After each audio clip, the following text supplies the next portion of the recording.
Okay, let's get back to this. It's been a hot minute since I've looked at this, but it'd be interesting to go back in now. So, I think I got some of it working last time.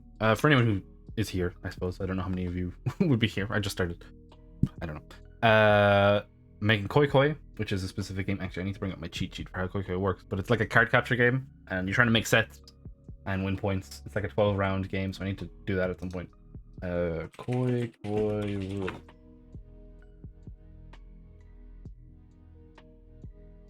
Okay, cool. Here's my L cheat sheet. So there's all these things I have to check at the beginning to see if stuff has happened, but that's fine. So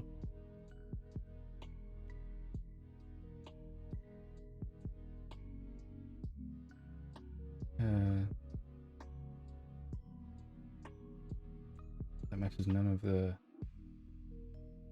Okay, so the possibility is that you could draw a card that matches none of them. I need to be able to add a card.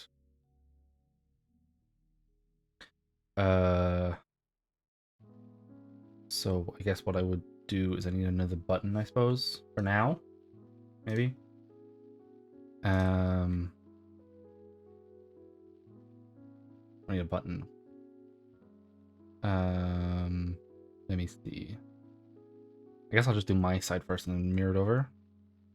I think it makes most sense. I would probably want to attach this to the zone, right? Makes sense. Then let's add a UI.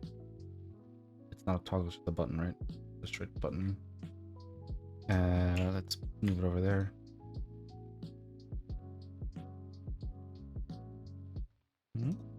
Oh, it's got that layer quick fuck. I think about that. Okay. Put this up here. Discard button. Let's try and keep somewhat consistent between my pattern, my different projects. Need text. Just needs an image.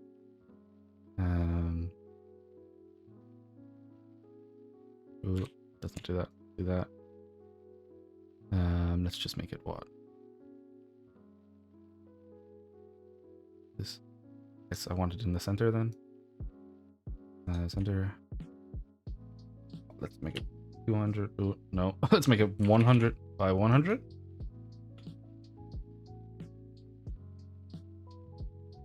Sure.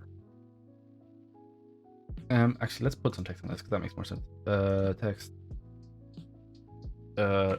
Discard.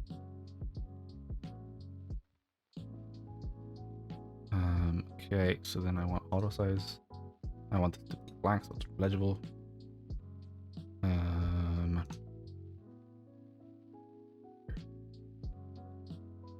Let's just. I don't need the auto size. I can just. There we go. So, because you need to be able to discard the card, because you don't have to draw a card, or not draw a card. You don't have to match. You can either do that or you can discard. So I want to make the discard first. I want to move this over.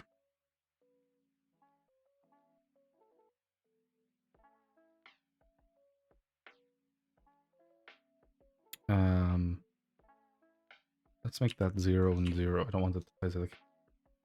Okay, there we go. So I probably want to move this over to like there. I need to work on the UI for this at some point. I need to figure out how you're gonna have to read what cards you have. But so if I start it's 1-2 rows, but I wanted to be able to add a card. So let's see. Let's capture, check suit, select card, and then I guess one of the options is public void discard card. I probably want the card manager card to discard cards. So let me see. I probably still want this.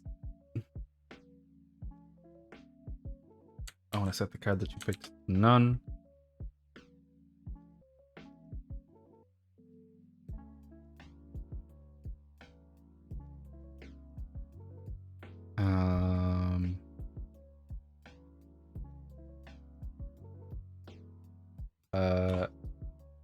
if card to card. Actually, no, I don't want this. Right. If selected card from hand. If that's true, make it null. What? Let's not make it null. Select the card from hand. The real question is, where is that card actually being? It's being stored on this.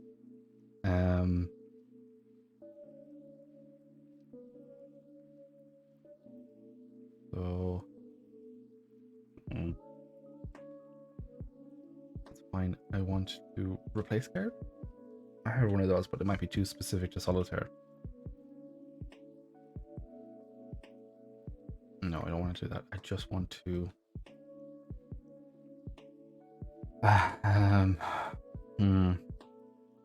What list do I have here? My hand, cards in my hand, cards on board. So then I would.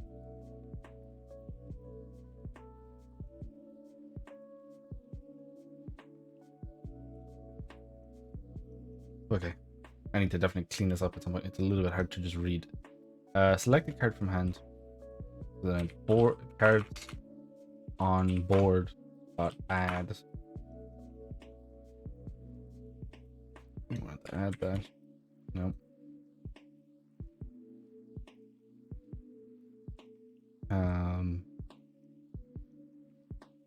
But we want cards in my hand dot remove at remove at. Yeah, none of my autocorrect is working, so I definitely need to look at that at some point.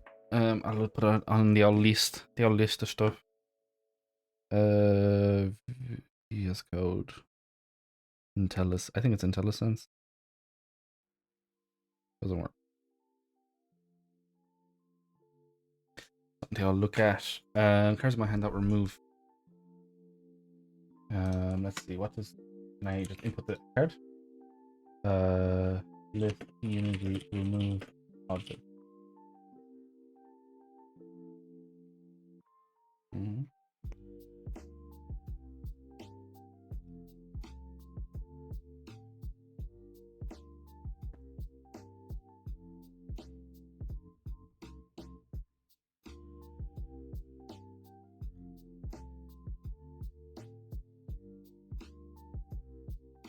I need the index.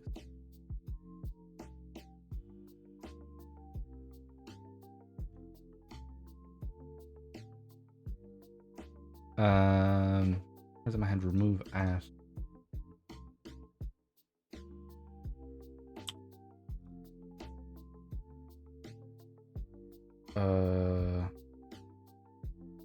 I guess one thing I could do is do a print just to make sure.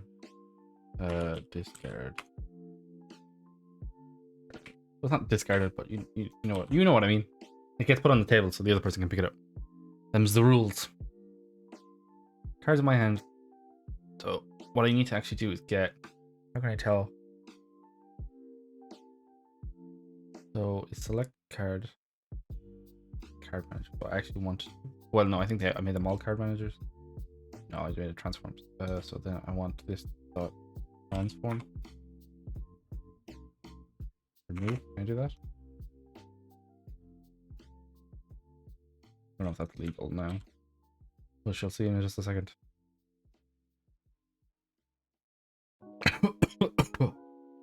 Oh, excuse me. So let's see.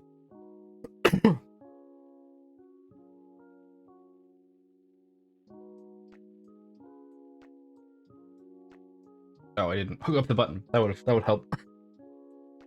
Idiot. I'm a fucking idiot.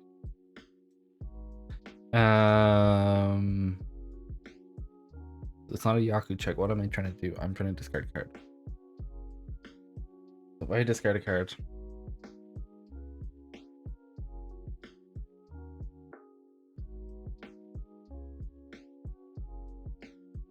Okay. And then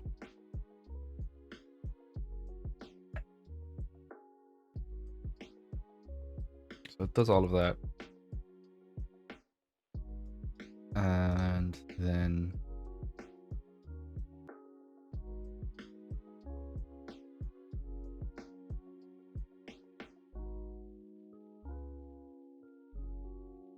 then I want like the card from hand dot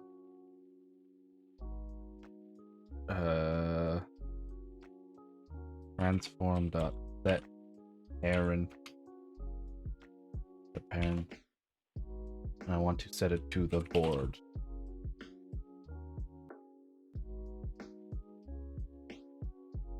I think. Does that work? I might have to do board dot transform. I don't know if that's correct. Actually, there's a thing here. I didn't realize that. So if I click this, let's see, October 5. Okay. It's working, chat. It's working. These are... Okay, I need to unhighlight it. Okay, I didn't think about that. And then I guess I need to do this, yeah.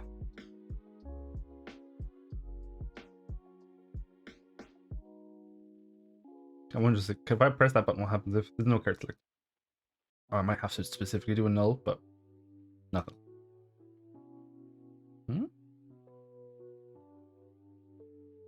Interesting. Okay, so the board doesn't line up with it, but that's fine.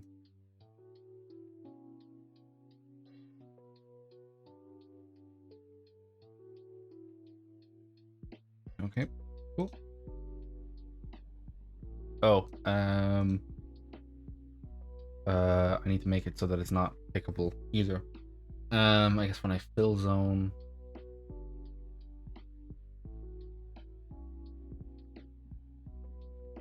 I need to do all of that. So that's on a discard. So I need, let's just do select the card from hand dot is clickable.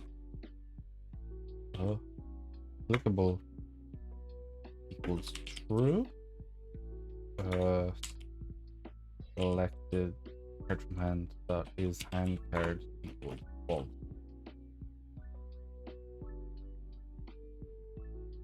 Nope, wrong one. I don't know if that's the correct. I don't know if they should be clickable or not anymore.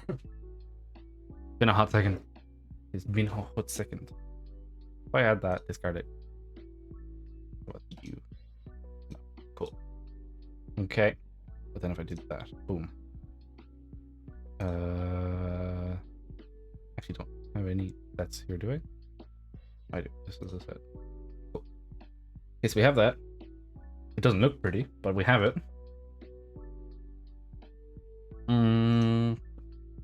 That's the discard. I'll probably clean this up at some point, but who knows? Who cares?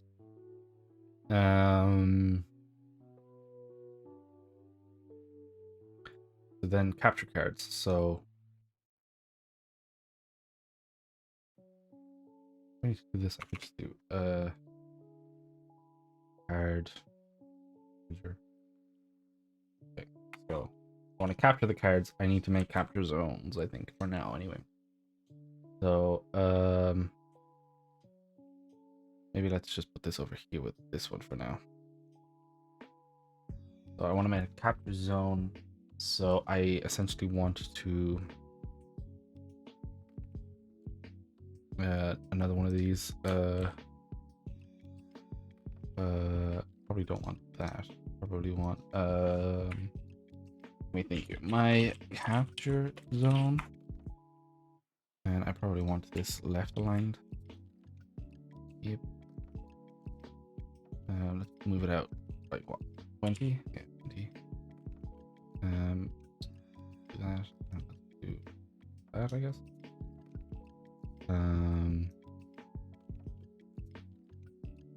Whoop.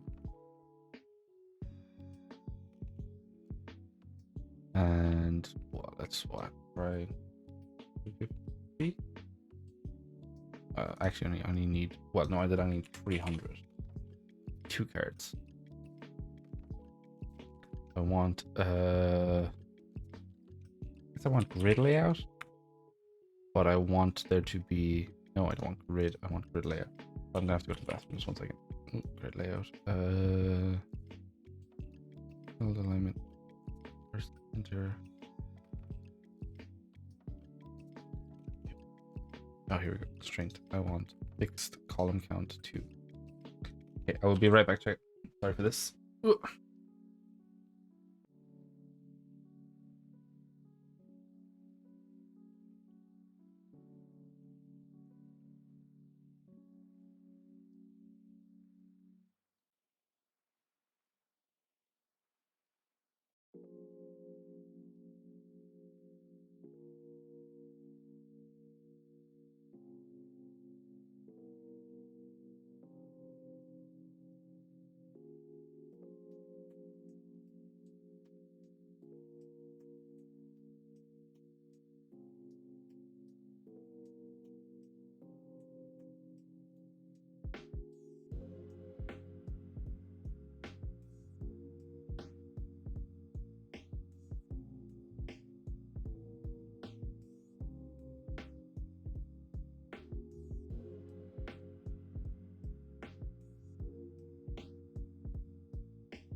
Okay, I'm back. Sorry for that. And also,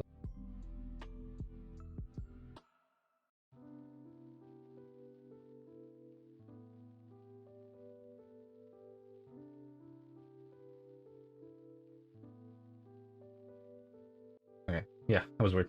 My intermission was like doubly zoomed. Wait, I was also thinking for my Thursday kind of do a thing stream, I might do some D&D stuff rather than some coding stuff.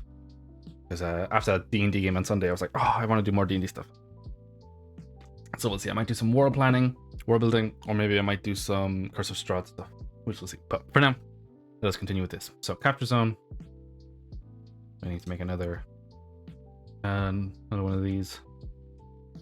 So let me see. Specifically for Kokoi. So it's another private list. Let's just do transform.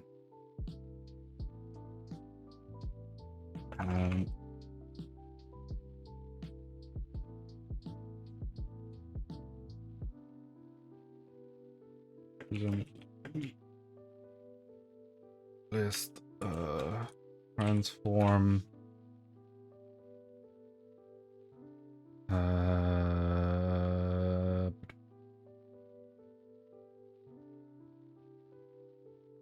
public transform my capture zone.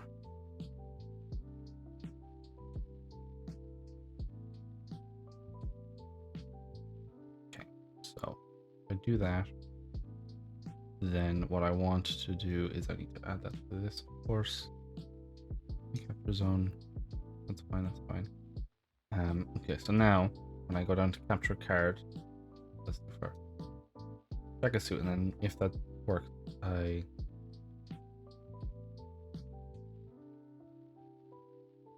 capture cards. So then basically do what's up here, right?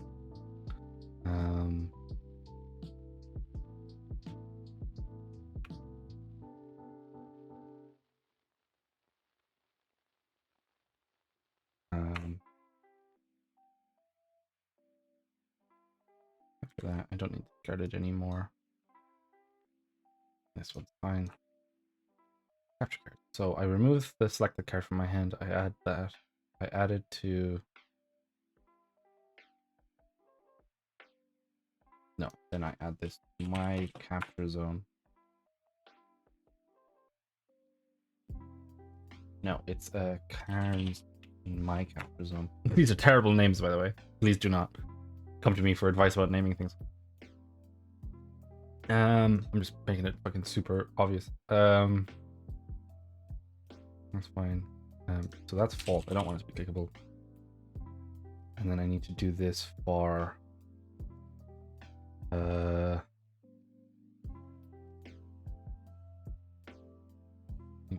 also do this for I guess I need to do that.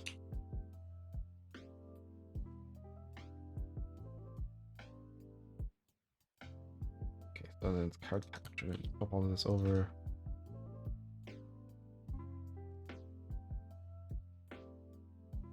Don't need that. Those cards never get changed. That should be false. That should be that. That. Cards in my capture hand. In my hand. So no, it's a card on board. And cards in my capture zone. Hopefully that works.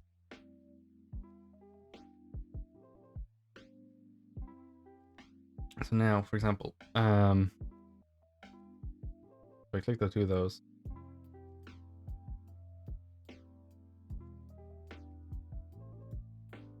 On 279.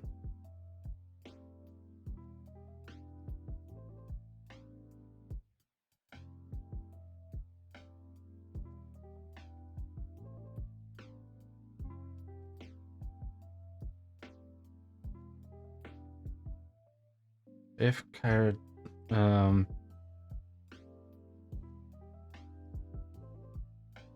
guess I can just check these.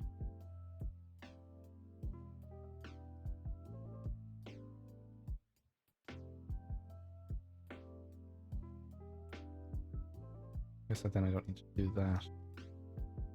I don't need to do this. Right?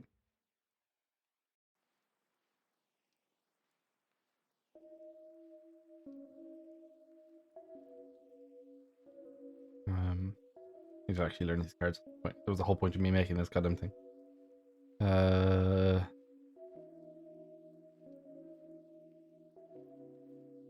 they've been captured, but they're getting fucked over. What's going on? Let's see. If I don't have any cards to drag. I don't know about the system I have for my cards. It seems stupid. My capture zone. Okay, so if I go into board,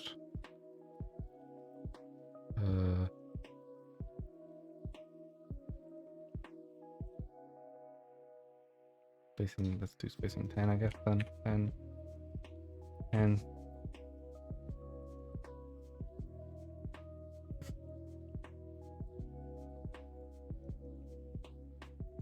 Just confused. Oh, I'm setting the board. Oh, didn't realize.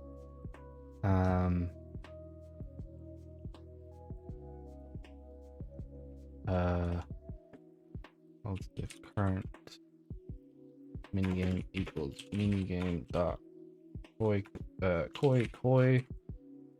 I want this, but I want it to be cards in my capture zone.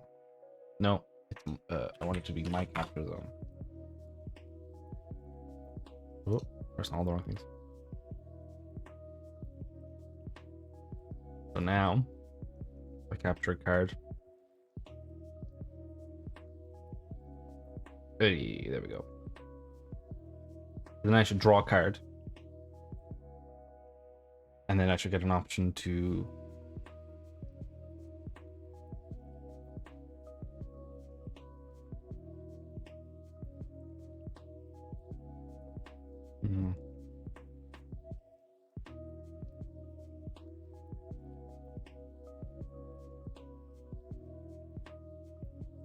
Okay, so, well, that works anyway. So I've captured, it needs to do a Yaku check. Cards, that works now. And then it runs the Yaku check with, I guess I should do the Yaku check first.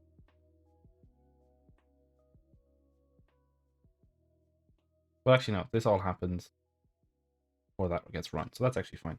So I could do Yaku check, select the card from hand, card. This needs a card manager, card from hand, card manager from table. And then I need to draw a card.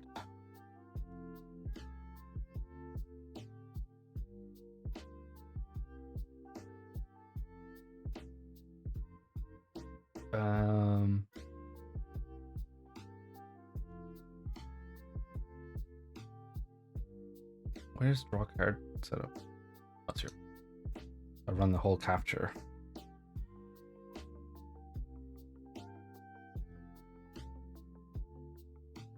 I run the whole capture.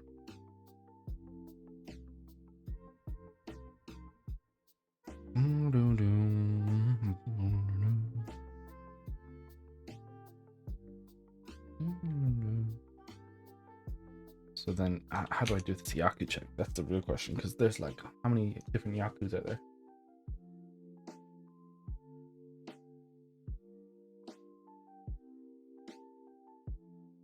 Has a decent amount, like, so I guess minimum is 3.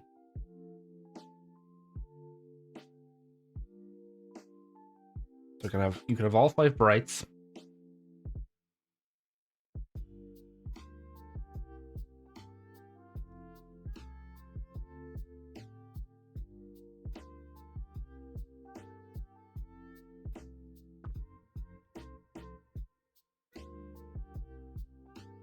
So let's make a let's do an all scratch of this. So I'm gonna put this down here. Oh, right. Yaku variation. 5 brights, 4 bright, excluding Rain Man. 4 bright, including Rain Man. So that's 10 points, 8 points, 7 points. Just make sure chat. Okay, cool. Just check in to see, you know. Okay. So then 3 brings. What the fuck did I spell there? Bright. 3 bright, excluding Main Man, is 5 points. For some reason I got a double space there. So mostly bright so far.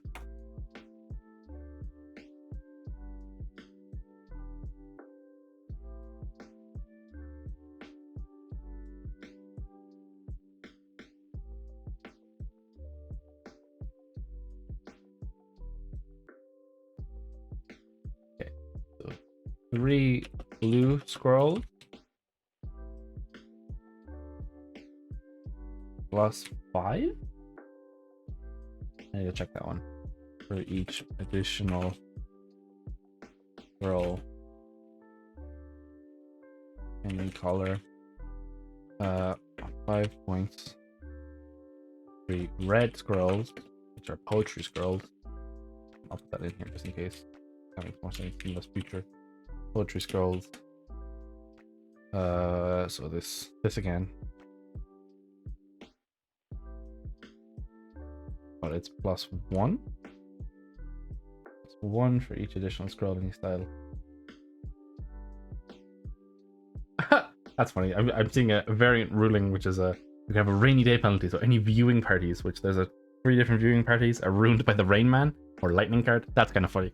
I like that. That's a funny rule.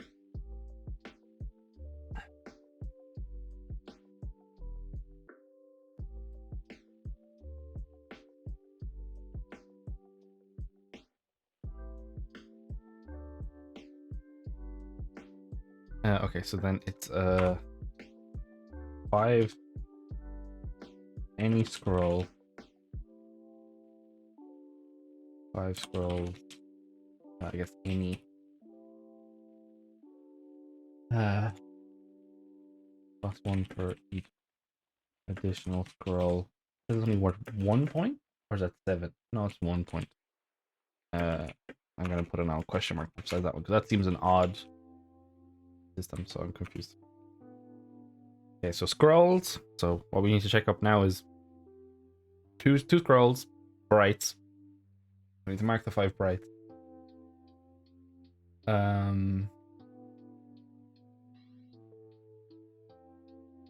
Input names so player can see what they got.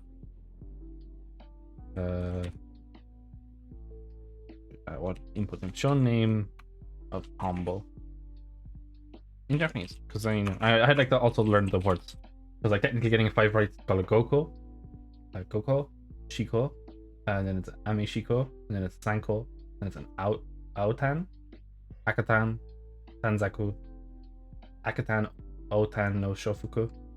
Okay, so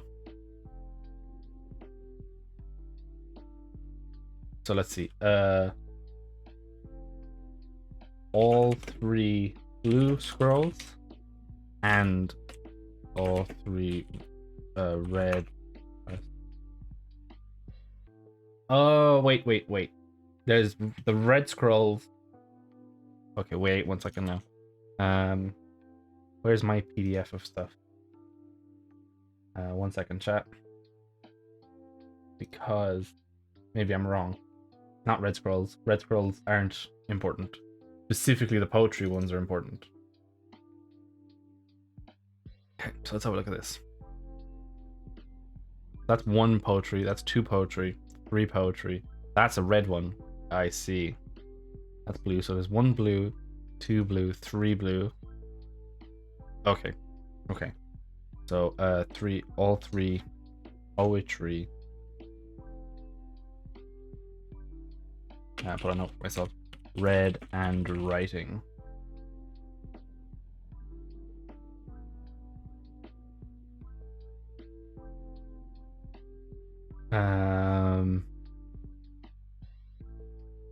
Poetry scrolls. +1 for additional scrolls. 10 points. Interesting. Okay, so going for the 6 main scrolls or the 6 useful scrolls. Okay, so 4 plus deer plus butterfly +1 for additional animals. 5 points. Any 5 animal cards.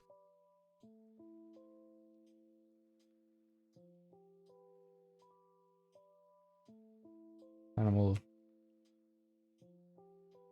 10-point card? Question mark. What they're saying in this note here. +1 for additional animal cards. 1 point.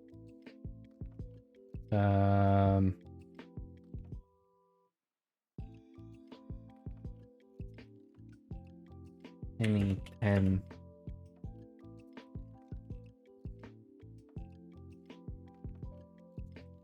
yeah, they're saying junk. I'm not sure if that's correct. I think it's 1 point cards. Cards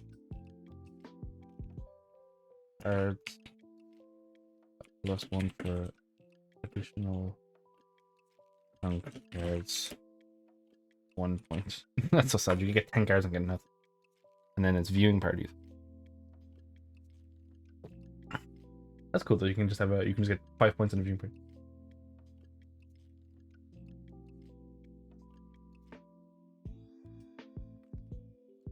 Okay, so viewing parties.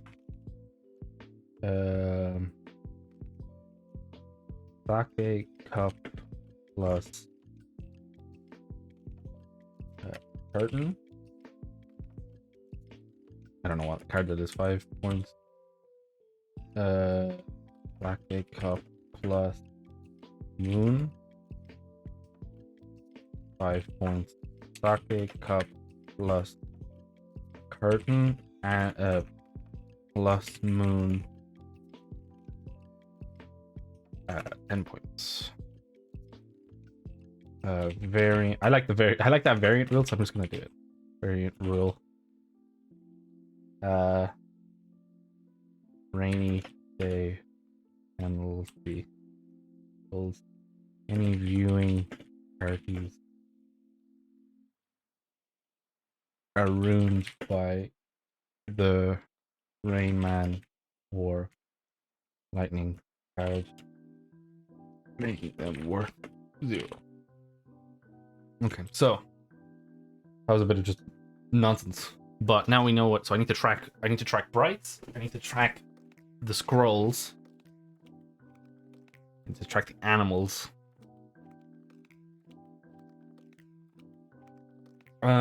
Okay. Should I just make a deck of cards? I could do like an XML. Maybe I should do an XML list like the spells for the cards so I can tell what they are.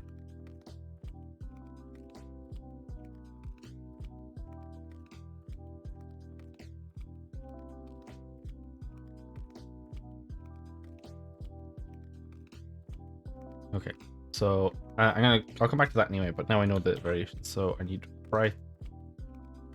I might do this XML list afterwards. Or I meant not XML. I mean that. I mean JSON list. I think. I can tell what they. So I can. Easier.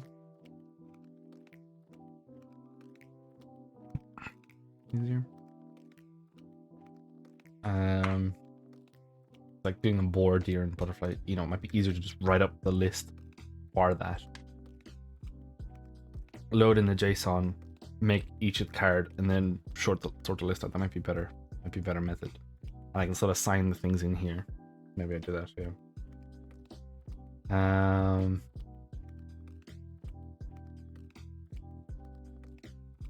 Okay.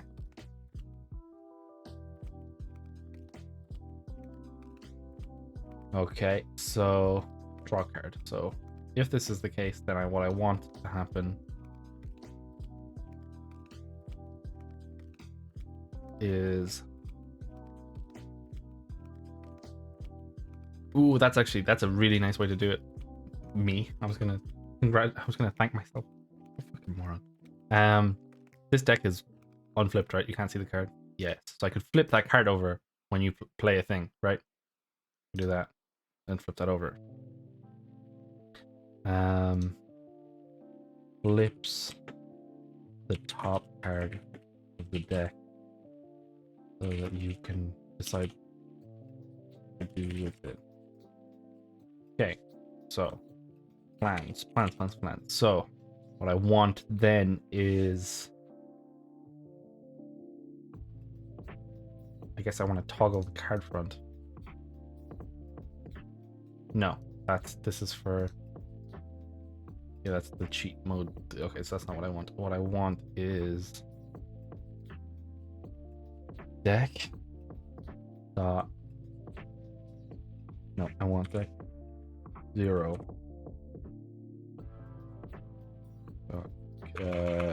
get component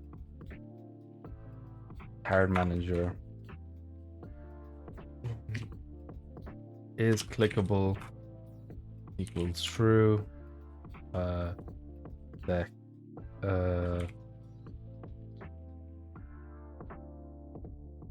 guess what I want really is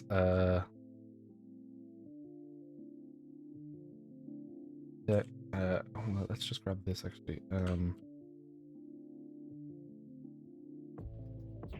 Where does this come up? I guess I did a keybind thing without realizing. Card manager flip card equals that. So what I want this. I want it to be clickable. I don't want it to be clickable. Oh, I do. Flip card is end card equals true.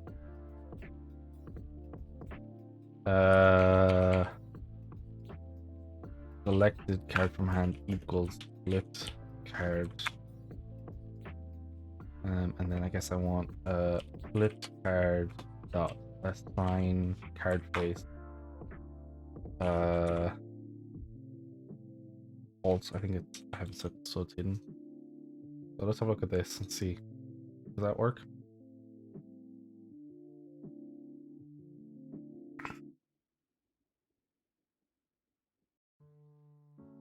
That's fine. That was a failure. I'm trying to find a card to play here. Why do you not have a card to play? This. But then what I want is this card.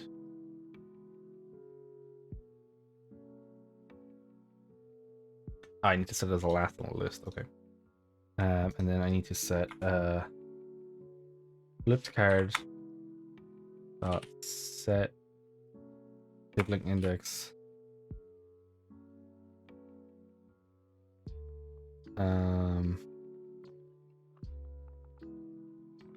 deck zone dot child. Okay, that's fine. I have it all working. It's just I need to set it so that it's visible. Apparently it's not visible. Um, um, um,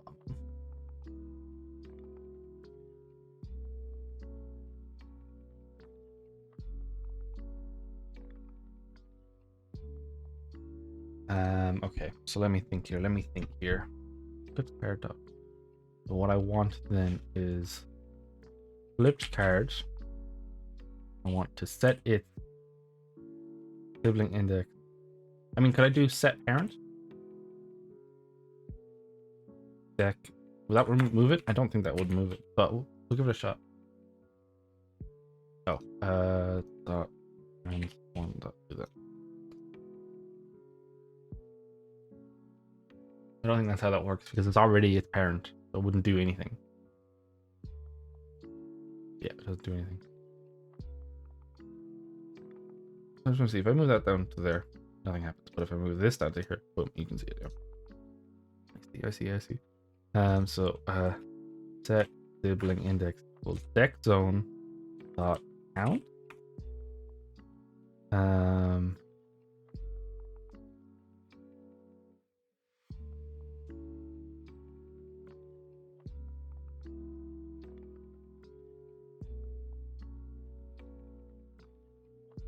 I guess what I could just do the other way around. Right? I could just do deck dot count -1.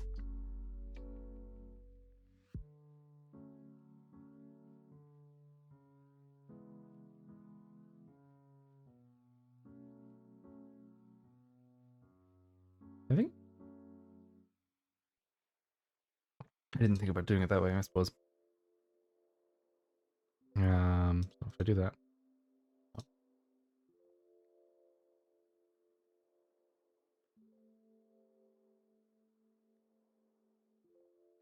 Oh, Beefy, how's it going? Beefy for real. It's been a while. Yeah, I did a bit of streaming ages ago, but I was busy with college and stuff. But yeah, been streaming. Been playing some Elden Ring and doing some game dev stuff. How you been doing? I haven't been around to two-ball streaming forever. But yeah, right now I'm making a Japanese card game. Well, I'm recreating a Japanese card game, I suppose. A lot of bugs right now though. So that works too. Yeah, it's less game dev, more me learning stuff. The Kobe face.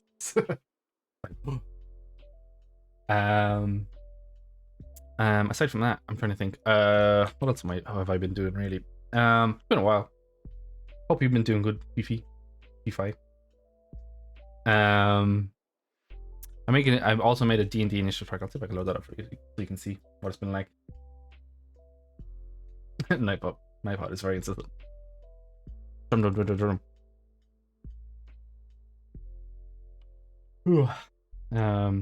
But yeah, so I've been making this. I also made Solitaire. This might be broken now though.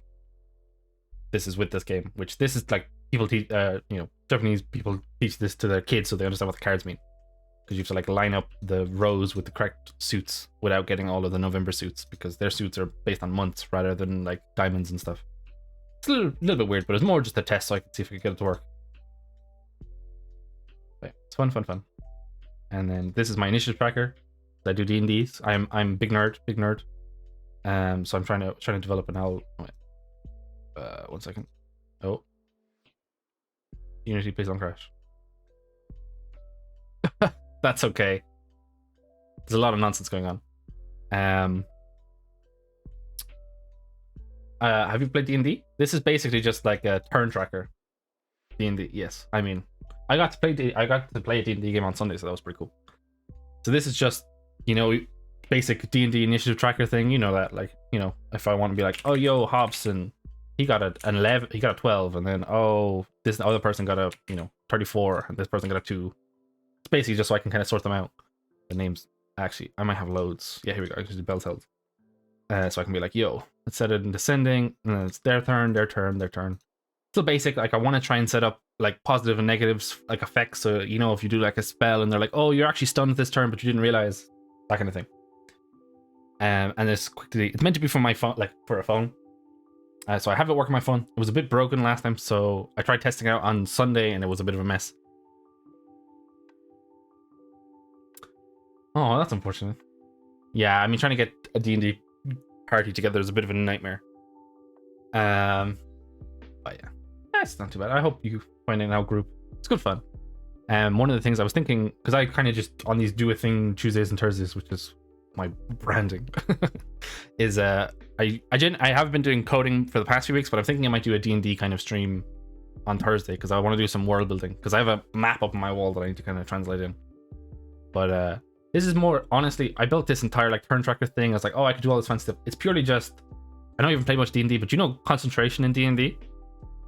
It's purely just that thing where I'm like, oh, I can't remember if this person's concentrating or not. So I'm like, okay, Laudna, she's concentrating on a spell, so I can go, boom, roll this if you get attacked. That's literally the whole point of this tool. I added loads of other nonsense, but this is basically the whole reason, just so I could be like, oh, okay, I roll a fucking con check, please. That's all. But I've added loads of other nonsense too. I added like, you know, quick opening and stuff, but I don't know, it doesn't work very well, so but we'll see. I take a small break from it anyway. But yeah, so I might do an D&D stream on Thursday. I'm also thinking of I don't know if you've heard of Curse of Strahd, the vampire campaign.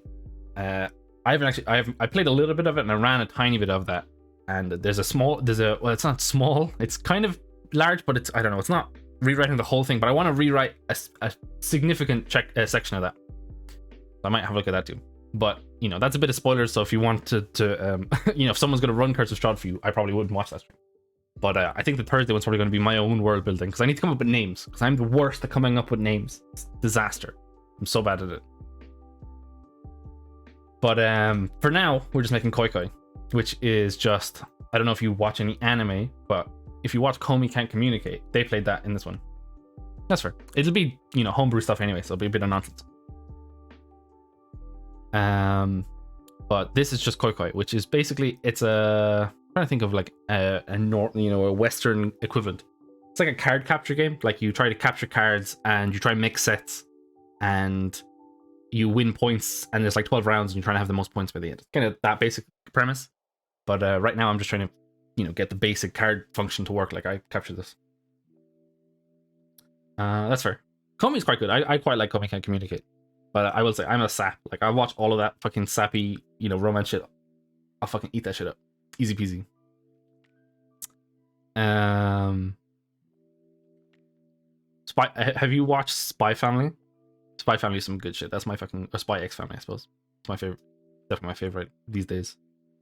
So, I was looking at this, and I noticed there was an error where this is selected, but this isn't. Is that actually being selected? Or is... It's not selecting this at all?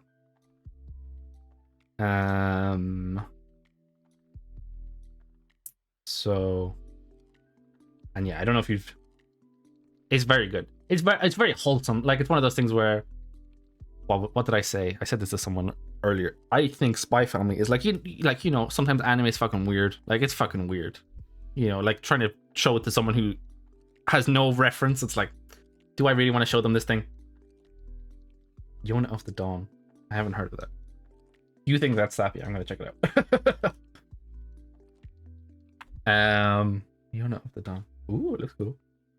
But like Spy Family, like there's like one piece in it, but most of it is like I could show this to a normal person and they would be like, oh, this is interesting, and not, you know. So some of the Japanese anime stuff is a bit like, it's a bit sketch to show normal people. So a bit like, oh, I could show this to people. I mean, hey, I'll take it. Romance is terribly lacking these days. I'm gonna be honest. A lot of the romance animes, I'm like, oh, this just isn't worth. But no, Spy Family's good. I like it. It's good. It's good fun. I have so many animes to fucking finish at this point. I need to catch up on the Shield Hero, because I only watched the first season of that. I need to watch Jujutsu Kaisen. I think that's what it's called. You know, I haven't watched One Piece or any of that stuff. Not even going close to that. I need to finish Attack on Titan, which I'm not even sure it's finished. Yeah, no, I mean, that's fair. I definitely don't disagree. A lot of it can be quite cringy. I'm gonna be real, but I don't know. I'm just a sap, to be honest. Trying to think of really good ones. Some of them are just a bit cringy, though, to be honest. But there's a lot of stuff that's quite cringy. One thing I do want to watch again, because I haven't watched it since I was like 14, 15, is I want to rewatch Fullmetal Alchemist Brotherhood, because I haven't watched that in forever. So what did I want this? I want this to be that. Oh, then it gets reset. So I can't do this up here.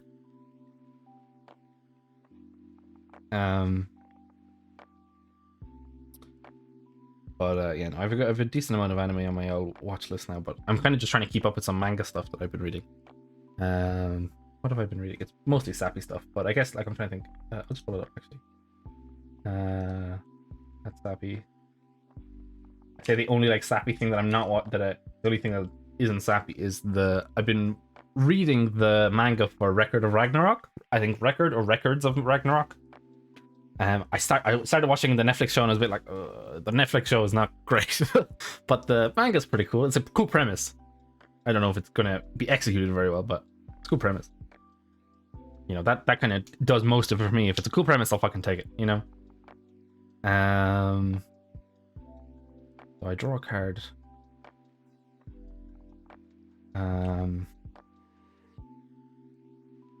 So let me see here. If I'm making a deck. Okay. Need to think here for a second. So this is drawing a card. So when I check a suit, then I capture, and then I can so I do want to make this like the card. Hey, party! Thank you for the raid. That's great. Hope your game went okay. Woot woot. Yeah, I mean that's fine, Fifi. Thank you for the raid. That is so sweet. For all you raiders, I'm working on I'm recreating a Japanese card game that I saw in an anime. So if you like that, that's why. Good. But yeah, no, I know what you mean. My taste can be a bit specific too, to be honest. But yeah, I'm trying to get this to work now. What I think I'm gonna have to do is make a actual deck, because right now I'm trying to like programmatically make the deck, and I think that's not working. So I need to set this to null. And then I need to copy this back. So hopefully this works and I can give an owl demonstration of what I'm trying to do here. To all the nice raiders that came by. But thanks again, Bardeki. Appreciate it. So this is a Japanese card game called Koi Koi, which is based on a oh, thank you, Clayman Dev. Thanks for the follow. It's based on a Hanafuda deck, which I guess you would just say Hanafuda because it's like saying like rip in peace. You know what I mean? Hanafuda already includes the word deck. It's based on like a flowered card deck that they use in Japan. That instead of having like diamonds, hearts, or clubs and all that stuff, they use 12 different months, 12 different types of flowers to represent each month. So if I turn on hit mode, which you can't really see, this is a June card, this is a March card, blah blah blah. And in Koi Koi, you're trying to capture cards and win points, and have the most points before the end of the set number of rounds, which I think normally you do 12, 12 months, blah, blah, blah. But I think you can do 6 or 3. And I'm basically just trying to program in right now the capturing. So right now, like these are May cards, so I can capture a May card. I'll do that one, and boom, it captures those, takes this card off, and lets me grab another card because that's the rule. And then I'm going to try and make this multiplayer. I've never done let's make a multiplayer thing work kind of thing, so we'll see how that goes. But right now it's not really that pretty, because if I start because you can discard cards, so if I start discarding cards, the box doesn't work. But that's a aesthetic thing. I can just turn off that. How am I learning the code? This kind of stuff I did a little bit of Unity stuff when I was in college, so I know a tiny bit of C#, but I do a lot. I didn't do a lot. I did a decent amount of Python coding because in my last job, I was a character technical director, which is like, it sounds more fancy than it really was. I was kind of meant to be the bridge between the coders and the riggers on like a 3D project or 3D animation project. So I know more Python stuff, so I know a decent amount of code. Not enough to get by. A lot of Google. Lots and lots of Google. Google is your friend. But it's fun. But I will say, if you want to see some fucking real crazy coding stuff, I would definitely check out Bardaki's shit, because you're fucking mental, bro. Like, I don't know what the fuck's going on. You were uploading like 20,000 images to GitHub. I'm like, but I hope that went through at some point. But you know, there's some cool stuff. And if John's here, Irish John Games, he's doing a pirate game. Like, I'm doing like very basic stuff here, as you do, you know. Okay. Hey, that's good. I'm glad it went through. I'm glad it just was like, it didn't just stop in the middle and be like, nah, fuck you. But yeah, no, right now I'm just kind of trying to do some basic stuff. That initiative tracker I showed you, FIFA, which I guess I can load up just so people, if they haven't seen it, they can quickly see it. That I started in college as like I don't want to do 3D rigging right now. I want to do anything else. That's fair. You know, never learn from your mistakes, Bardaki. Never. So this is, just in case anyone hasn't seen it, this is kind of the main thing I've been working on, which is just the DD initiative tracker. So you could, you know, type in your characters' names like Hobson, Eleanor. I'm just picking random characters I know from things. Laudna. Yeah, that's totally what I typed in. You could do this, and then you could sort it however you want. This is basically just like YouTube sorting. And then you can start a combat and go down and blah blah blah, and you can check, oh, Hobson's concentrating on a spell, oh, they got attacked, boom, you need to roll a concentration, which is a D&D thing. You don't need to worry about it. But one of the things I did find is that if I start doing this, which is like being able to individually unlock stuff, sometimes they get trapped, because I had a D&D game on Sunday and I was testing it on my, well, I wasn't running, but I was kind of like half testing my own stuff, and it didn't work. So I'm gonna have to go back to the drawing board on this one a little bit. But this worked anyway, the sliding thing, and it was very intuitive, so I'm happy enough with that. Welcome, Playman. I've heard interesting things about your stream, so I'm gonna have to check that out at some point too. Yes, Stacky the Great. Praise may he be. Hi. Nightbot, so polite. Okay, so one of the things now, so this works, captures, and I don't need this code in here. Any of you that actually know coding, please be kind, be gentle. I'm a Scrabblelord, okay? I know basics. I know how to like do stuff in Maya. Outside of Maya, I'm not so strong. So this is getting broken because this is happening, which is down here. And the reason my code is such a mess right now is because I'm technically reusing code from. I also made Solitaire, Strong. Capture card, so I don't need that. Discard card, so I didn't select, so I don't need this. Well, let's not get rid of these.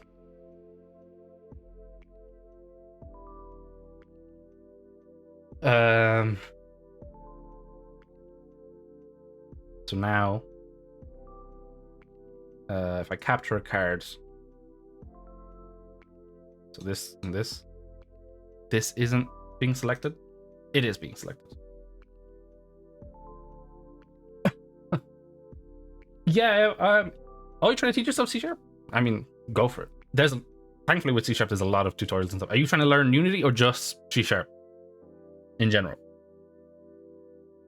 I will say I'm not going to be much help. Honestly, I just kind of Google or YouTube. YouTube is very helpful for any Unity project stuff. I want to see if I capture another card. Yeah, okay, that's great. Oh, that's cool. Yeah, no, thankfully Unity has many projects. One of the things I want to look at is trying to learn Unreals. I think they use C+. I need to learn that at some point because that seems to be where the L3D industry is going. So yay, I get to go learn whatever the fuck that was. That's cool. Yeah, no, I think go for it. Yeah, no, John's Discord's great. I only joined in yesterday, but it seems like good peeps. They definitely have much more idea what's going on than me. Yeah, I mean, fuck it, might as well, you know. That's kind of what I did when I did the initiative tracker. I was like, oh, I keep, you know, because I watch a lot of D&D and I play a decent amount, or not a decent amount, less than I would like, I suppose, is what I'd say. And I was like, fuck, man, everyone keeps forgetting to do that.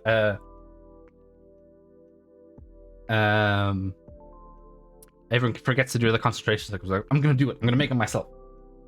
Yeah, no, I would check them out. They're pretty good. I think John is. I don't know if John's streaming right now, but probably is. To be honest, he's doing it every day. He's a monster.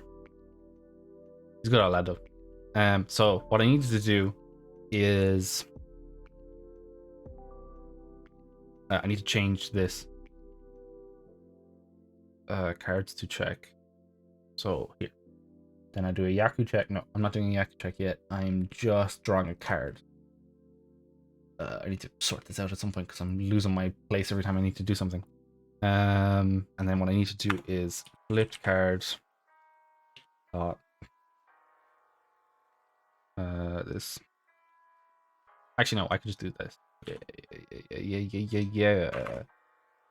I don't remember what I call that variable.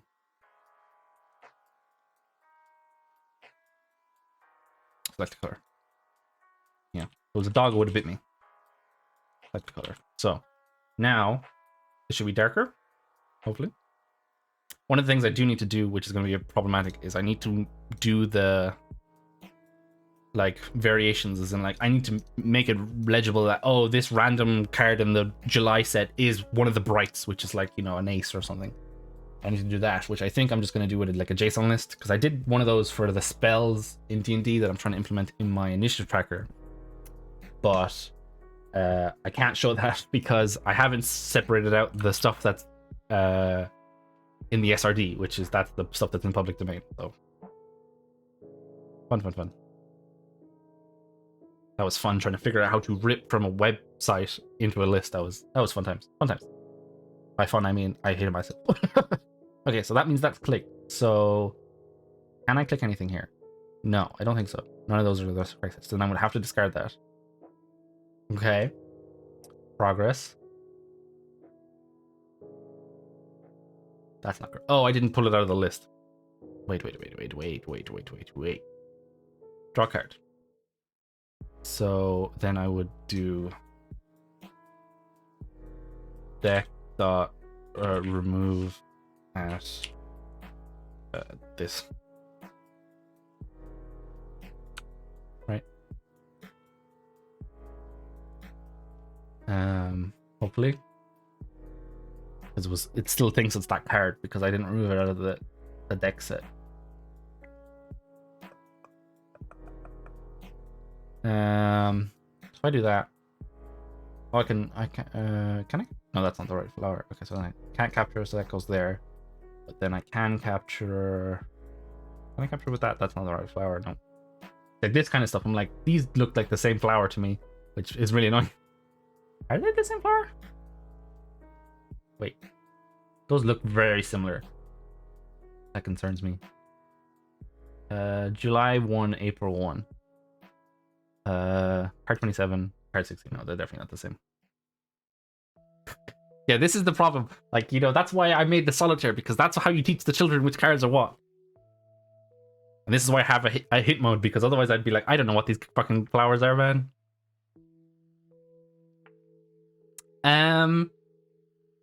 Yeah, it's basically, it's just like a capture thing. You need to capture certain sets. Like, for example, I made a list.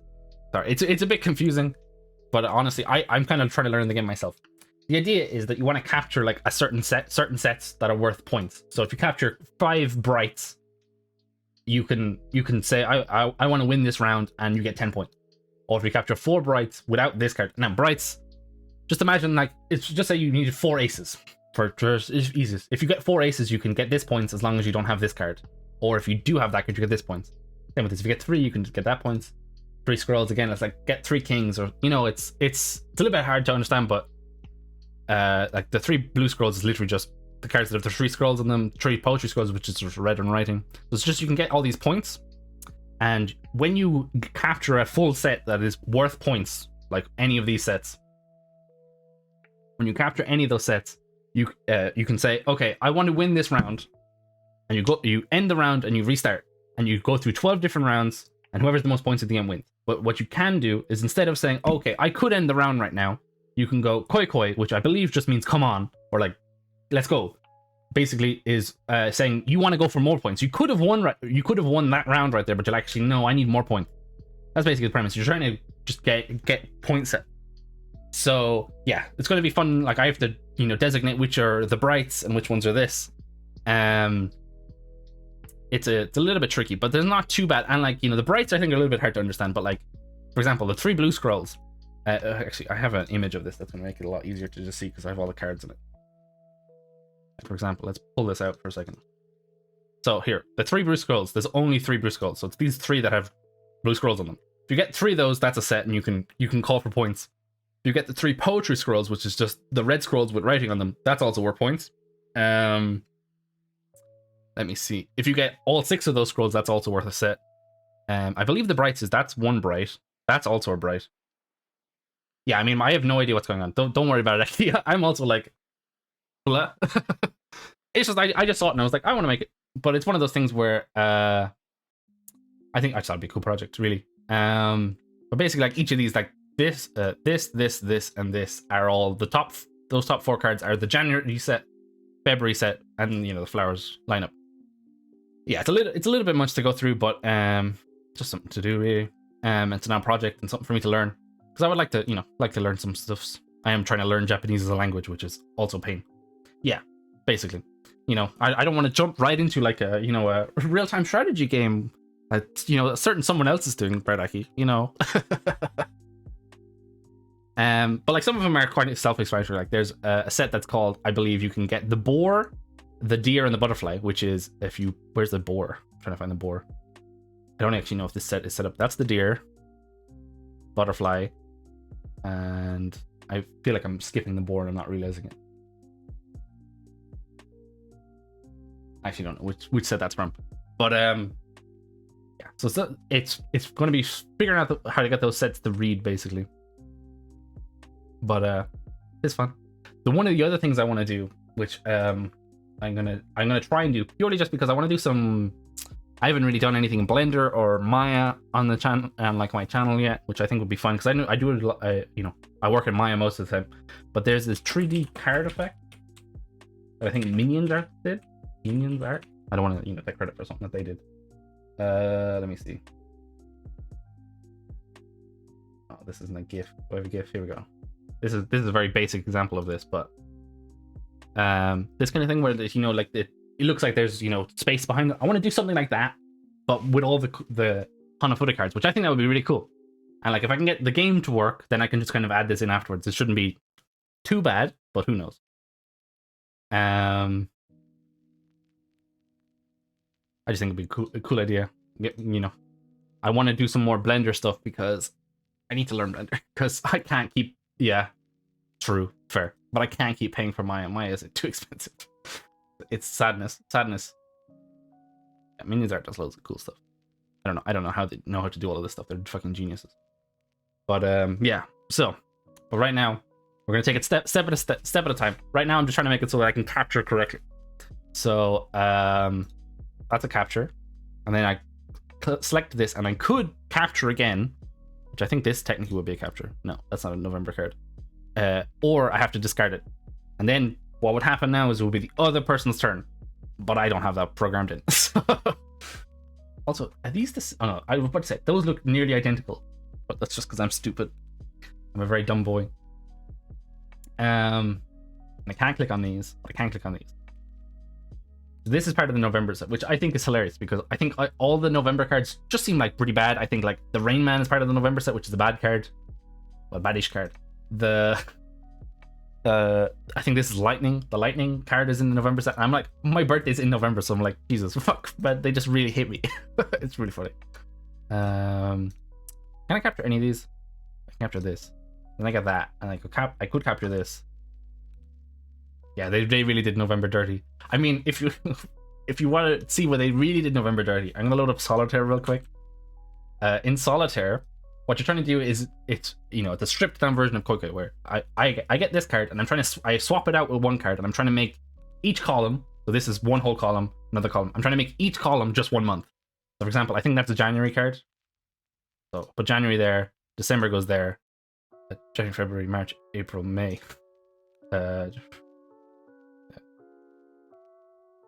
Wait, January, February. No, I fucked up already. Ignore me. I'm so stupid. But if you get, I'm just going to go through now. If you pick on any, if you flip over any November card, that's how you lose this game. Getting November cards loses you this game. So what? If I can fucking find one. That's one November card. If I get all 4 November cards before I align the whole board, it's game over. So I'm like, man, they fucking hate November. Just real bad month apparently. Like, look at these. Like that. None of these look like good cards to have. Okay, that's okay. Just there we go. So I didn't line them at all that time, but fun. But no, I think it's just interesting to learn. Also, the Hanafuda cards look very pretty. They're very small. I'll see if I can get an image of them. They're very interesting size. They're not like normal Hanafuda cards. I do like scale. Yeah, like this is the scale of a Hanafuda card, which is really weird to me. Yeah, it's like it's a little bit rough to be honest, but it's one of those things. It's like solitaire. You just kind of do something to pass the time, and it's more for kids to learn what each card, which set each card is from. Yeah, no, I mean it's very unlucky. I think it's less of a I want to win this, more of a let's learn. But they're so small, the little itty bitty cards. Also, Nintendo used to make these cards. You know, Nintendo Hanafuda cards. Well, these are the new cards, but they used to be a original. Reddit. This could be dangerous. Yeah, they used to make these cards before they were a video company, which I think is pretty cool. Interesting. It's lore, deep Nintendo lore, not the lore that they would want you to know though.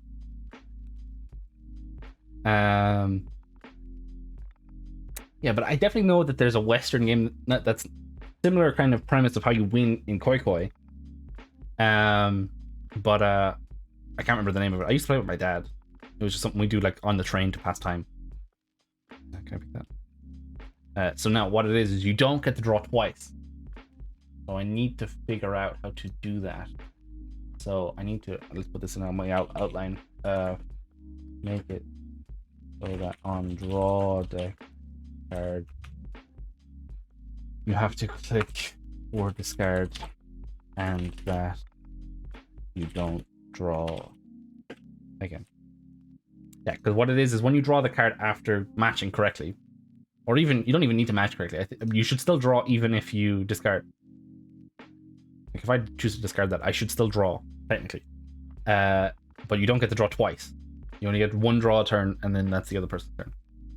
So, yeah. So where's that draw section actually? Because I probably don't. I don't want to put it in check suit. I just want to put it. Probably just want to put it after that actually. Card back. So it can select cards. Put it there. Okay. I want to do it regardless.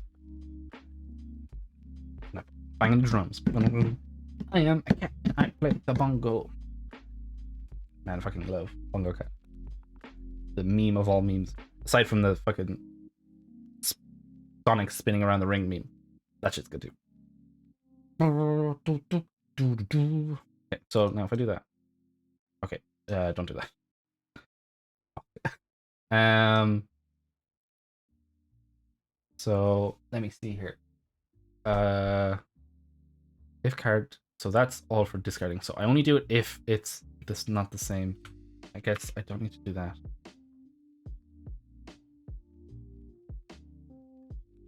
Let me think here. Do I need to do it here? I only need to draw if the card matches because but I need to do it if you discard. That's what it was. I need to add it to the discard script, which then if that's true, then do that. That was my issue. I would say my code is a fucking mess right now. I really need to go back in and like, clean it up. But it's a mess. So I shall learn. Okay, so now let me think here.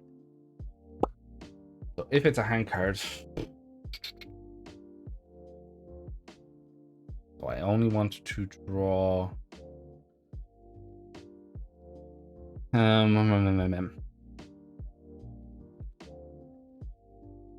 Let me think. Sharky, what do I do? Explain the rules. If I only want to draw if it's not already from the draw deck. So if it's from the draw deck, I should probably just put it another if on it, right? That would make sense probably. It's getting quite messy, but no, fuck it. Public bool is deck card. Cool. So then when I draw a card,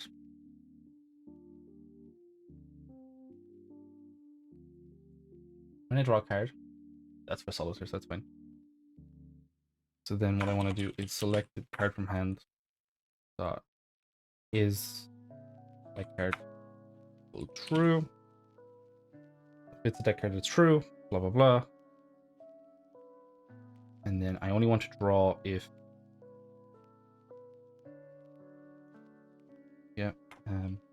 if is deck I don't, if that is not true, then do that. It's probably a better, more efficient way to do that, but we are lazy. And honestly, I just want the game to fucking work right now. I'll worry about fixing it later. And then same with here. So if select the card from hand dot is deck card, if that's not true, do that.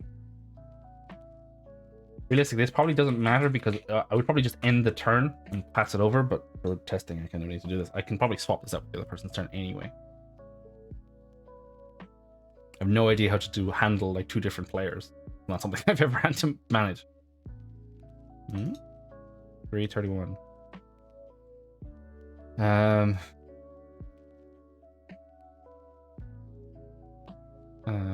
I guess I do that. I draw the card first and then capture. Does that make sense?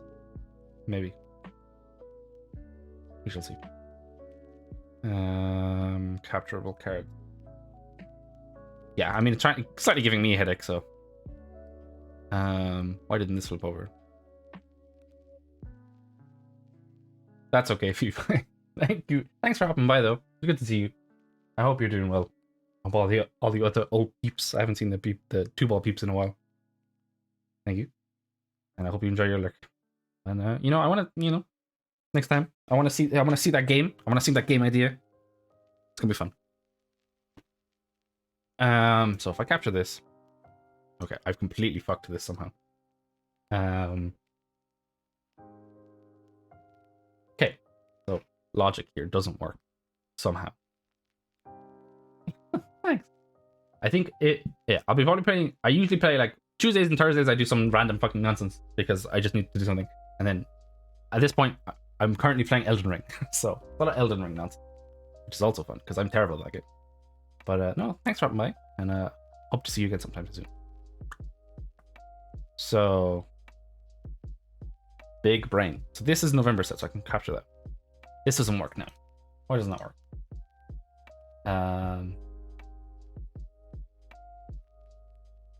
I guess I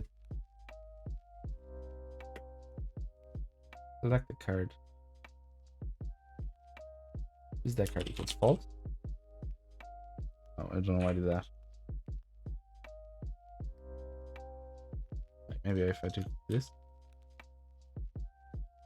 No? What did I break? What did I break? Oh, it's not. I was setting it, not doing a conditional. That makes sense. So I select this. So that means my selected card is April 1. So it's in my hand. April 1. This deck card equals false. So if I select something with this, actually, let's just do. Which of these is capturable? I don't have any capture cards, do I? No, I do. Here's a September. So September, that's not a deck card. If I do that.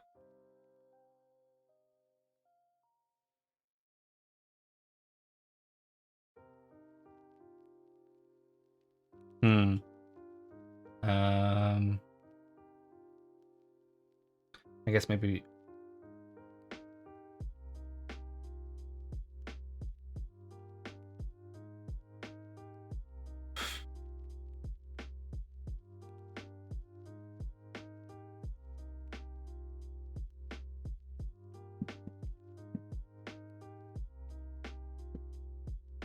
I think we're already equal.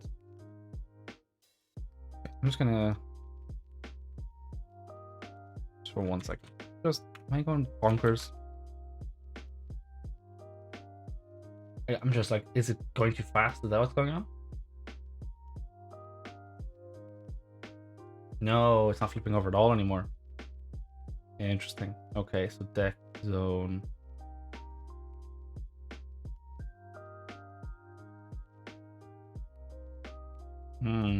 Okay. I fucked something anyway. Okay, so that's fine. As long as I've screwed it over and it's not, because I had some weird issues with content side setters and I hated it. Capture cards. So okay, let's walk through this. If they match suits and its deck card is false, I'm gonna actually just put a print in here just for my own sanity. Should draw.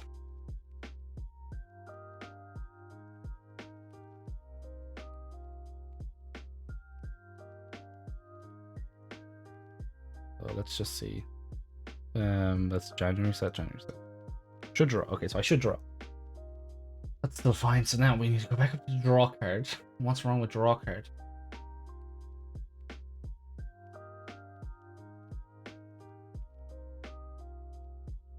Righty tighty, mighty nighty. Okay. Like, I like that sec. I hope you have a nice sleep now, and hope to catch your stream next time. Well, I got a bit of it, but more of it. Thanks, though. It's been fun. Hopefully, I'll have a bit more progress made on this. We shall see. But yeah. I'm trying to see. Is Danny still streaming? I might end soon just because he's doing the El Charity stream. It might be nice to raid over to him. I don't know if he's. I'll have to check it out. Okay, so if I set this to false, just for example, does that work?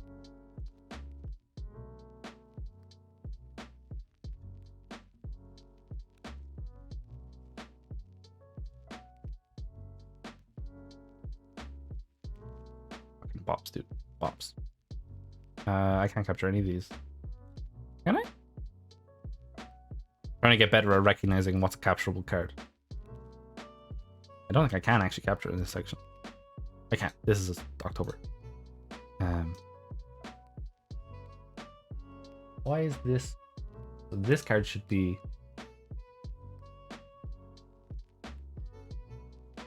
This card should be viewable.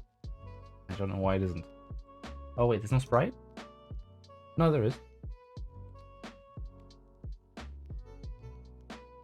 Wait, what? Look at this.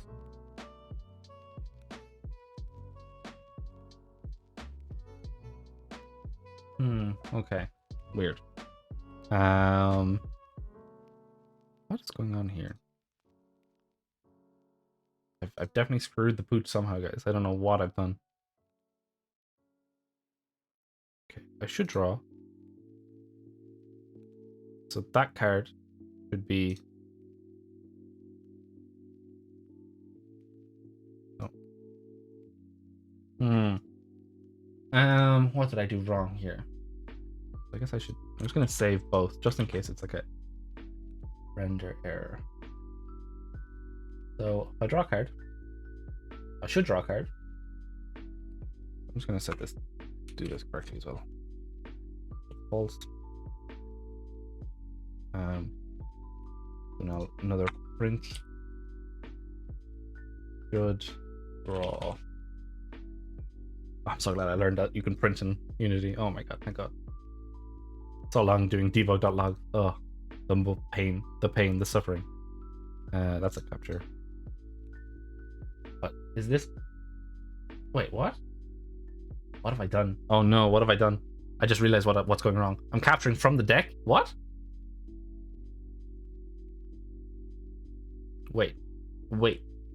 If I capture this card is not moving. Wait, this card, I pointed at my screen like a moron. This card, if I click on this card, this isn't getting captured. It's a deck card that's getting captured. Oh no, what have I done? Okay, wait, we need to go back. So, capture. So we do a capture. Oh, it's because I put the draw. I'm an idiot. Because I put this first. I shouldn't do this first. I should do this after.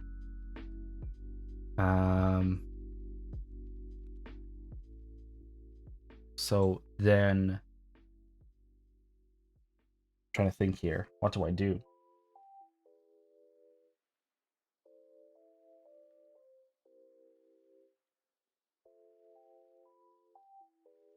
Oh, what I could do. Wait, no, I know what I could do. I know what I could do. Else do that. Let's just capture cards, right?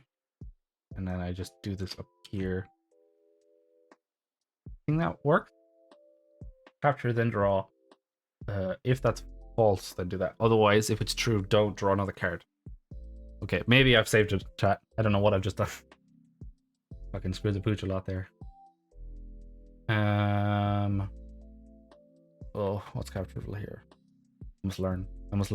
What is capturable. That's December. Those are matches. This is a match to December, right? We fixed it. Now the real question is, can I do anything with this? No, don't do that. Oh, I need to do it when I draw. When I draw a card. Now I said this is true. I fixed it before, but then I unfixed it because I thought I broke it, but I didn't break it, but I broke something else. 10 out of 10. 10 out of 10, chat. 10 out of 10. That's a capture. This is a capture? No. There is no capture, so then we discard. What is wrong with this? 319. 319. 319. Oh, duh.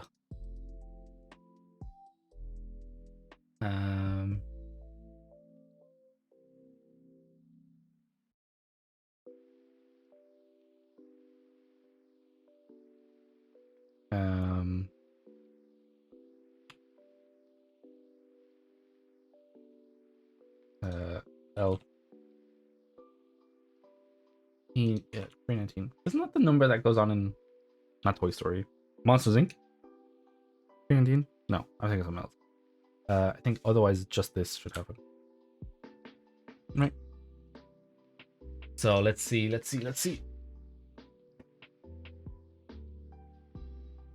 just want to test now. If I just discard, boom. I discard this, no draw. Perfect. Okay, that's good. Progress. Oh, excuse me. I don't know what set that's from. Hey, young ZZ. I'm recreating a Japanese card game that's based on the Hanafuda cards that that some people use in Japan, I suppose. If you've ever watched anime, if you watch Komi Can Communicate, they play it in that, so that's why I'm trying to recreate it. It's like a capture card game. You want to make sets by capturing cards, and then have more points by your than your opponent by the end of it. Right now I'm just trying to get the capture stuff set up, because you're meant to be able to capture a set of cards, then draw a card, and then that's the end of your turn. The game's called Koi Koi. I'll spell it out just in case. Koi Koi. Called Koi Koi. But it's using Hanafuda card, which is Hanafuda. Yeah. That's the joke. The jokes. Oh, thanks for the follow. Appreciate it. It's one of those things where it's kind of like a normal deck of cards. You could do whatever you want for it, but in a Hanafuda deck, which is redundant because Hanafuda means flower deck. I think flower deck of cards, flower cards, or something like that. It's rather than having in a normal in a Western playing set, you'd have diamonds, hearts, clubs, and spades. Oh my god, my brain. They don't have that. They have 12 different suits, so you have 12 different sets of flowers, which each kind of set relates to a month in the year. So, for example, I'm putting a hit mode in my game because it's a little bit easier. Like this type of flower, which I don't really know what it's called. It has pins and has a little bit yellow at the top. That's part of the January set. This is the February set. This is the March. Blah blah blah. It goes all the way up. And you can kind of capture based on the set. It's interesting. I'm kind of doing this project to kind of learn myself and to I want to try and make the game, but I also want to learn how the game works, because right now I'm a bit like, ugh. And everyone who comes in is a bit like, what the fuck are you doing? And I'm like, I don't know what I'm doing. So it's fun. Can I capture? I can capture. This is a February card, so that means I can capture with this February card, and then I will get to draw once. So I draw this card, and then I have to either play this card, which I can't because there's no January card on the table. So I'd have to discard it to the table, and then that would be the end of my turn. So I'm trying to make this multiplayer, but I don't know how to do multiplayer. So right now it's just single player until I go insane. So I could capture this January card, or I could just discard. So I'm going to try discarding just to see if that works. So now if I discard, I should draw one card. So I have to use this. There's no actual May to do it, so then I would discard. And then the other person's turn. Okay, cool. Thanks. Yeah, no, I think it's interesting to learn. I like doing, I like learning new things. That's what I do on these Do a Thing Tuesdays and Thursdays. I just kind of do random stuff. I think on Thursday I'm going to be doing some Dungeons and Dragons stuff. So if you know any D&D stuff, I'm going to be doing a bit of that. Yeah, so I have the kind of capturing. Yeah, it's no worries. It's a bit confusing. And like, especially if I don't know how much coding information experience you have, but the code itself is like, oh jeez, because I'm a fucking mess. What was I gonna say? One of the other interesting things that I learned when I was looking into this is this, these cards, this set of cards. Actually, I have the full set here.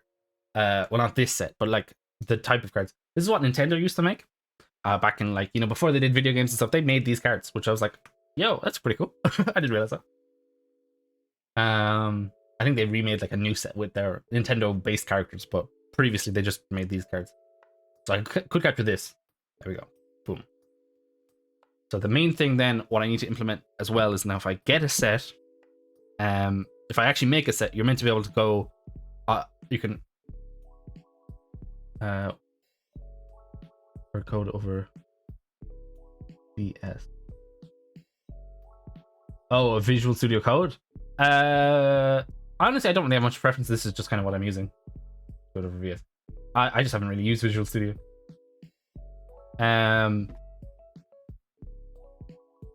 This is what I used back in my last job, so I kind of just comfortable enough with this. There's a couple of stuff that I need to fix with it because IntelliSense isn't working right now, but I'll survive. But honestly, I wouldn't know enough about the difference. I haven't used them enough. I just like this one because I can do Python as well. I don't have to swap out for everything. But no, sorry, my microphone's very far away. I need to work on my microphone because my audio is getting fucked. But I do like this. It's very customizable, which I think is very handy. My old manager gave me like his kind of breakdown and stuff, so that was very useful. But my old job was designing tools for Maya, so it all kind of had to work in Maya. So my experience of making external stuff or even stuff in Unity is not, I wouldn't say at a professional level. Let's call it that. Alright, so what do I need to do? I need to make, because what's supposed to happen is that when you capture a full set, which this isn't a set at all, when you capture a full set, it's meant to give you the option of bang, you can end this round completely, or you can keep playing and say koi koi and continue. So to do that, I need to make the sets. So let's see the options for the sets, because I wrote those down. I need to make this readable by the engine or by the game, because I need to decide. So there's brights, there's blue scrolls, there's poetry scrolls, and there's just generic scrolls. I need to decide the animals, junk cards, and then the viewing parties. Okay. I think I'm gonna wait on that because I think I'm gonna do a JSON of that, because right now I'm making the list, the deck of cards programmatically. Like if I go to stuff, no wait, it's here. It's really long. It's really like this is terrible. This is terrible code. Do not follow. This is an example. But I think it makes more sense to just have one JSON and then I can set it up. But what I would like to do eventually, if I get time, is because I think I showed this to some people last time, but I don't think you were here. So means art 3D card. Nope. Card 3D effect. Like this. I can get a GIF. Here we go. This kind of effect. But I want to try and make, that it matched the card art for the flowers and stuff. That's something I might look at doing in like Blender or Maya. I don't know. I'm probably gonna have to get rid of Maya soon. Shit's expensive, especially when I'm not working currently. I'd like to do something like this because I'd like to figure out how this gets to work. But I need the game to work first because there's no point doing all the art if the game doesn't work. It's a fool's errand. Maya, it's a one second. I'll just spell it up for you. Autodesk Maya. Yeah, no, that's okay. It's a 3D software. It's I would say one of the industry standards. 1 second now. Actually, what I could just do, I might be able to show you. Give me 1 second. I'm gonna put it on this screen for us just a second. I might be able to load up my Maya. It's do you know Blender? Do you like? Or you might not know. It's kind of what you do. What the animation industry would use. Autodesk. I don't want that. I want Maya 2019. It's a what would I call it? It's like a 3D manipulation tool, I guess. Oh, please. Yeah, it's like that, but kind of what the industry would use. I'll quickly load up something and you'll be able to see. I just want to make sure I'm not going to fucking dox myself in the middle of it.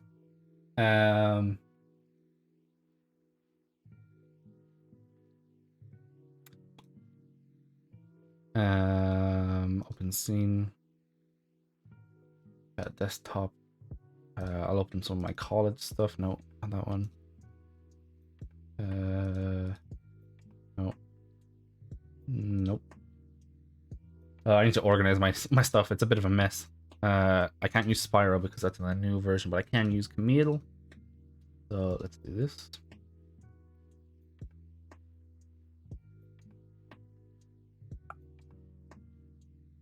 Okay, I just want to make sure I'm not doxing myself now. Maya, please. My computer is like, oh my god, you have so many things open. Why are you doing this? Why have you done this to me? Oh. Please don't crash, computer. I believe in you. Okay, so let me see now. If I just go into studio mode for just a second, I can organize this. And then let's shift that up. So, yeah, I think I can. That's fine now. I don't think there's any information, so cool. We can hop back in. So it's a little bit of a mess. So sorry about that. But this is pretty. This is Autodesk Maya. It's what I primarily do is rigging. I would say probably the other way around. I would say Blender is probably like an alternative to Maya, because Maya is probably, I would say, the most used right now. It's what I learned in college and what I did in my industry job. But I do rigging. I don't know if you know any rigging stuff, but that's basically making the character, so that doesn't work because it's not game mode. So I made it so that you can pose this model. I didn't make the model or texture it or anything like that, or do any animations. But yeah, it's basically just kind of a different variation of Blender. Blender's, I would say, more of a generalist tool and probably more of a modeling tool than a rigging or animation tool. I can leave foot roll. And yeah, her eyes are stuck up here because this isn't moving. But yeah, so this is what I spent the first semester of my last year of college doing. I rigged up this, and then I did up a Spyro not model. I did up a rig for a Spyro, adult Spyro. I don't know if you've seen that art. I might be able to get that. Actually, I don't have it because it's built in Maya 2020, and my 2020 license doesn't exist anymore for some reason. Adult Spyro. This guy called Ryan Chapman. He does very good sculpts. I quite enjoy them. He did up. Can I put her in a hot tub? No, probably not. I rigged up. This was his own version, but he uploaded this model so that you could get it on Gumroad, I believe, for free or for very cheap. And I rigged up this model as like a test for my workflow because I wanted to automate how I rigged it up. So that was kind of my thing. Like my job is less rigging specifically; it's more making tools for riggers. But yeah, I could put her in a hot tub. I mean, I probably could, but also I don't think she has like skin underneath these clothes. I'm not sure. I'd have to go into it far too much. Yeah. But So I need to, meeting the Unity projects, just get a bit away from Python, because Python's what I might mainly use. Oh, jeez. Okay. But yeah, so this is just a kind of an excuse. Okay. Chill, my dude, chill. So yeah, this is kind of an excuse for me not to use Python stuff, and I need to looking at Unreal anyway, because seems to be where the industry will be going these days. Not Blender or Python or Maya. Good old Unreal. So that works. I can grab. No, can't do that. So I have to discard that, and boom. So the first turn. So yeah. So now I need to find a way to set up all these sets. Yeah, they're hand-footed cards. Yeah. I'm making Koi Koi. I don't know if you specifically know Koi Koi, but yeah, it's based on the hand-footed deck. Capture this, and then I could capture. Yeah. Yeah, I know. It's I learned that when I was trying to figure out some of the hand-footed stuff. Very interesting. Good old Nintendo's humble origins of making decks of cards.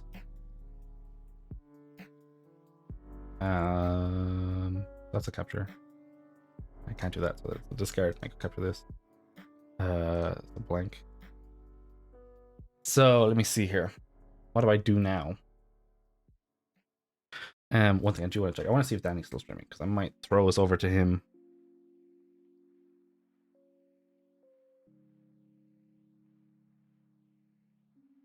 How long has he been going for? Excuse me for 1 second. Danny's a good old lad. He's doing a charity stream, so I'd like to throw it over him before he finishes, but I think he's probably done by now. Yeah, he's basically done. Okay, we'll continue on this for now. So what do I need to do? I need to do this, but that's going to take loads of work. So, what I could do is, what could I do?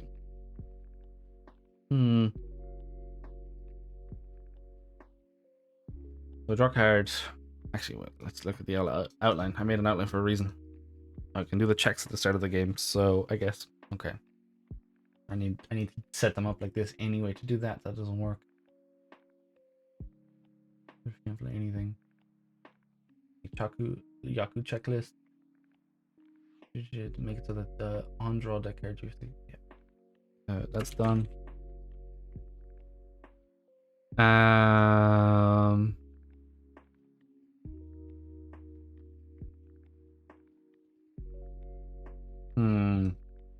I'm kind of running out of steam with this one, so I might hop back to the all initiative tracker and do a bit of cleanup on that. Oh, I have broken it.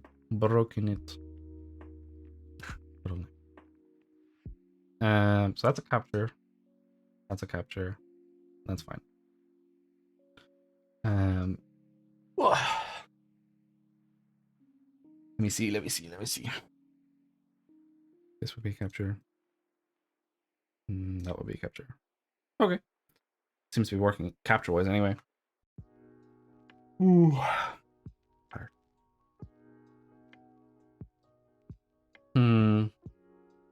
I think I might stop with the Hanafuda for right now. We might hop over to the D&Ds for a little bit. So 1 second, I'm gonna change this because it's not gonna make sense. Take the initiative.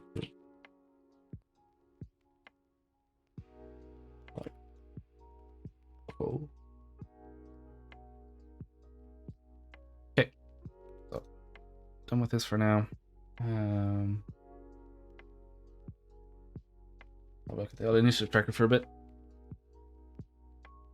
because there's a lot of fixing to do on this one.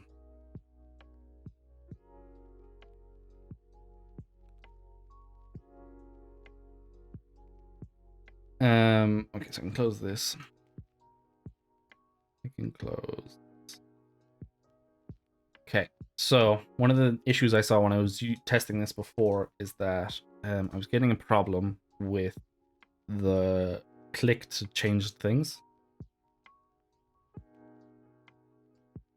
this was sometimes making it so that this wasn't usable. It was like getting outed of the list. Not useful. It's not good.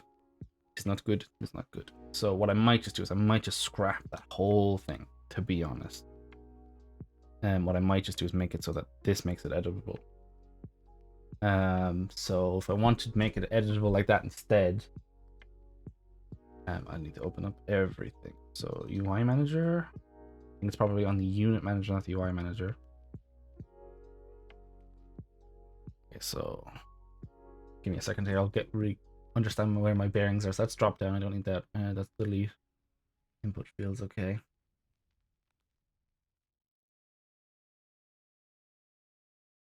So is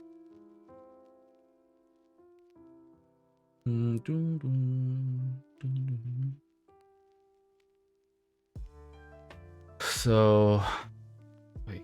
So I guess I want it on the lock script, which I believe is down here. Lock unit.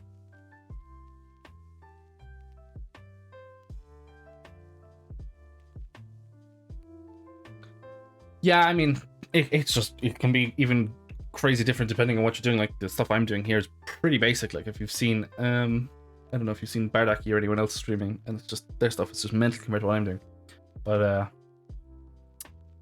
yeah, it's one of those things where it can take a little bit to get used to, I think. But it's always doable, I think. I want to do that. But yeah, I mean, what do you do, young Dizzy? Because imagine, like, I'd also be like, what the fuck, this is crazy to what I'm used to, because all I've done is some animation, some rigging, and some coding, which honestly all of those are fucking bonkers different as well. Quaint developer. Quaint. I haven't heard of that. Quaint.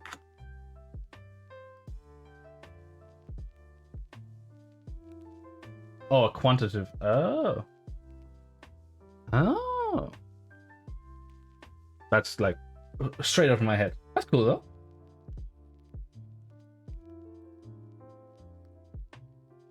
Just like looking at that basic Google explanation of what the fuck this is, and I'm like, what?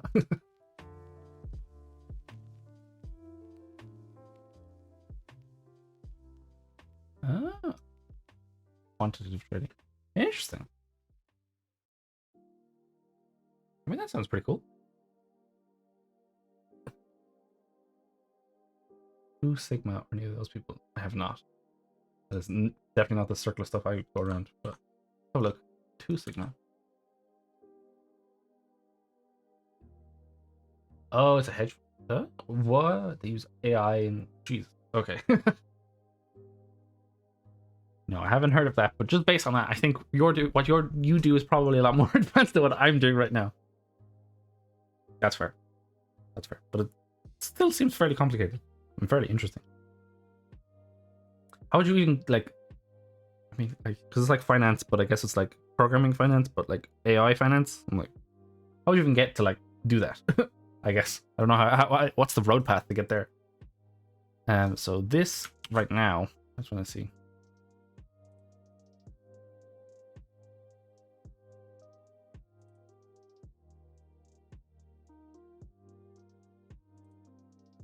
So if I do that, locks everything, unlocks everything. Otherwise I can drag. Just I think here, what would be good for this?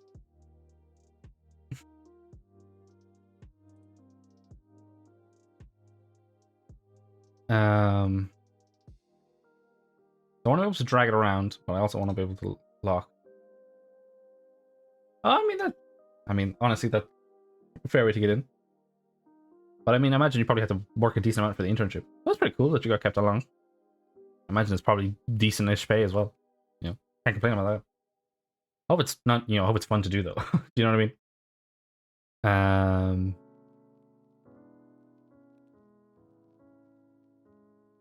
Yeah, my last job wasn't too bad. It was fairly decent, but it was a bit like I came in as like a junior. I was meant to get trained, and they just never got someone in for me.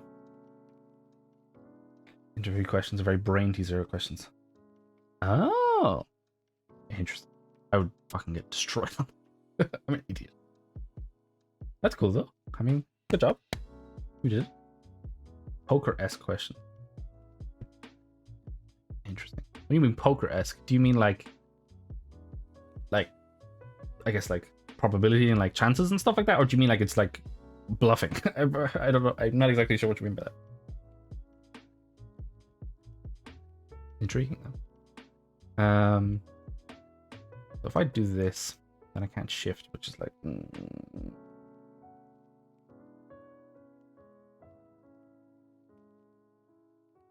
I think doing this is not helping me. I think that's just honestly screwing me over more than anything. Yeah. Okay, that makes sense. Yeah, probability, chance, and risk. Yeah, risk management, I imagine, would probably be a fairly big deal, especially in that kind of field. Damn. Interesting. Yeah, like the kind of last like major finance thing I did would have been in, like, not in college, would have been in school. It would have been, I don't know, probably the closest thing I would have done to that is like accounting, which would I would have been 17, 16. That would have been a while ago. Would have been a young old lad. But that's cool. I mean, honestly, like probability, chance, and risk management, you know. Remember, I tried game dev before the clue how to develop and struggle. Yeah, I mean, the only thing I would say with like, yeah, game dev can be quite broad, like especially if you're trying to do like a one-man show kind of thing, or you know, a one-person show, I suppose I should say. The other thing I would say with game dev, which is just unfortunate, is that the fucking pay is atrocious. Like, it's real bad. It's just not good. But I mean, honestly, like, you know, me doing this stuff, like, this is fairly basic stuff what I'm doing, and I'm not trying to go crazy with it. Oh, itchy nose. But you can do a lot of different specializations in, I would say 3D stuff or 2D, like you can specialize in 2D or 2D animation or games or TV or film, because I worked in TV mostly. Yeah, I heard also, yeah, no, I mean, the environment can be a disaster. Like, I mean, some of them are just fucking terrible. Like, you know, I imagine you've heard like the Blizzard sexual harassment stuff and all of that stuff, and like the stuff they're doing with the Raven QA teams is horrendous. That, like, it's just really bad. It's unfortunate because it's like it shouldn't have to be that way, but it's just terrible. And like aside from that, it's crunch. Like, a lot of places are quite bad with crunch. Like someone else that comes into my chat sometimes, Fox, he's or I think they are, I'm not sure, they're a modeler for another TV show, and they've fairly bad crunch. And like, I thankfully didn't have a lot of bad crunch, but I was just a junior, and they didn't really give me so much support, so they didn't also pound on the stuff. But like a lot of my managers and stuff, like my manager, he sometimes had to work weekends and stuff. Like, and like we were making fucking cartoons. Do you know what I mean? At the end of the day, like, I know that, like, oh, that's worth loads of money and stuff. Cartoons. You know, it's not like we're like, you know, saving a life or something. We're making a children's TV show or something. Like, it's like, do we really need to sacrifice our lives for this? It's not great. It's unfortunately just not great. But yeah. But you can specialize, like, if you ever did want to do game dev stuff, you can specialize in a lot of stuff. Like, you know, I went into college being like, oh, I'm gonna become an animator. I'm gonna draw and do all this stuff. And I was like, oh fuck, I can't do that. I'm gonna do a 3D animator because I can move puppets around. And it's like, oh, that's also hard work. I was like, oh, I'll be a rigger because that's kind of not too bad. And I liked rigging, and I'm decent enough for rigging. I wouldn't say I'm the best, but I'm not too bad at it. And then I was like, oh, actually, I like doing some coding too. So you can kind of specialize in. So that's how I became how I started doing being a technical director, which is basically just, I'm a rigger or something like that that knows enough code that I can talk to like the coding people, but also I know enough of everything else to talk about normal stuff, basically. The old bridge person. Completely lost my train of thought. What was I doing? You can kind of specialize them, but yeah, like if you're trying to do the whole thing yourself, it can be rough. But I mean, some people do it.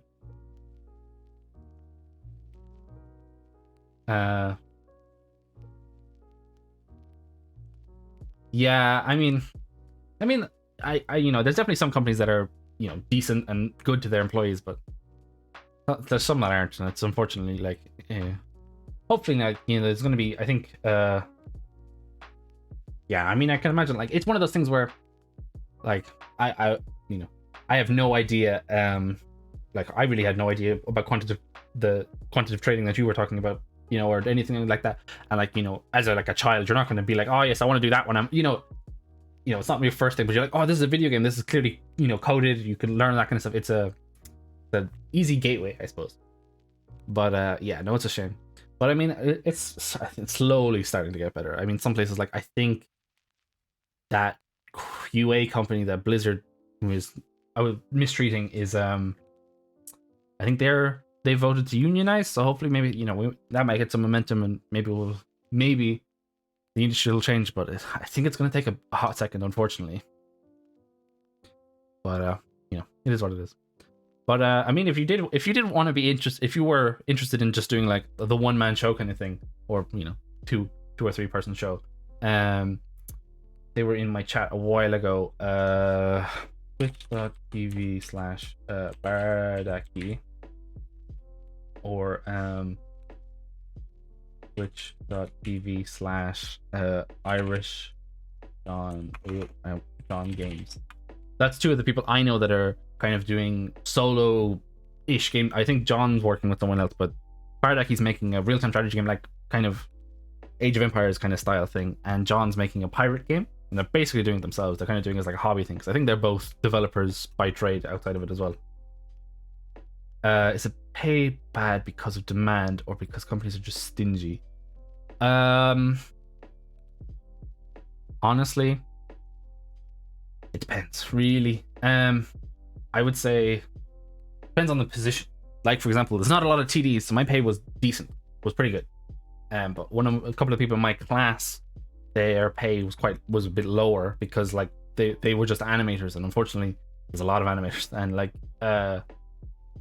it's like commissions. I don't know if you know anything about art commissions, but like, you know, if you start charging like a tenner for your commissions, like, you know, you're just kind of a lot of people undersell themselves, or you know, probably not because they want to, but because, you know, you got to put food on the table.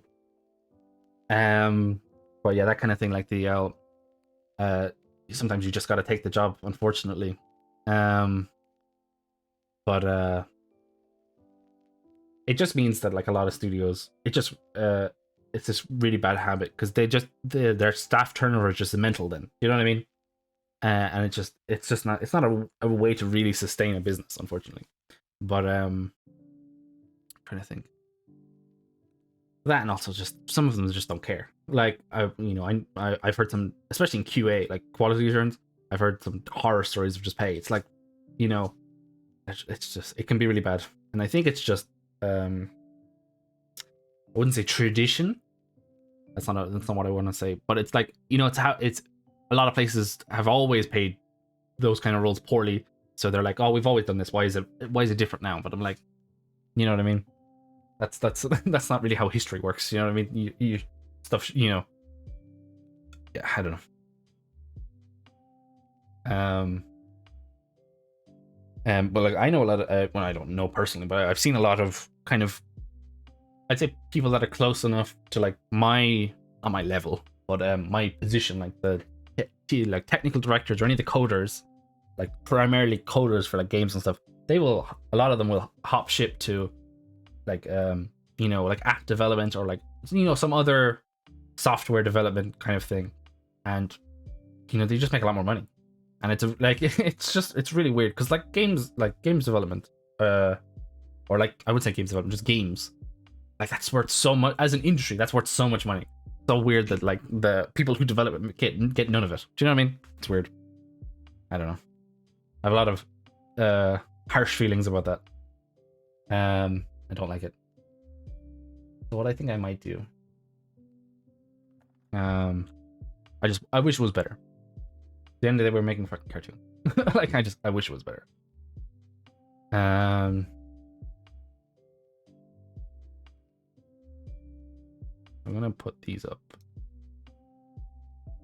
How many years of experience do you need to get a TD role, or to claim and prove yourself, anything? Honestly, it you like I've only been out of college for like a year, so I got my one as a junior TD. It wasn't a straight TD position, but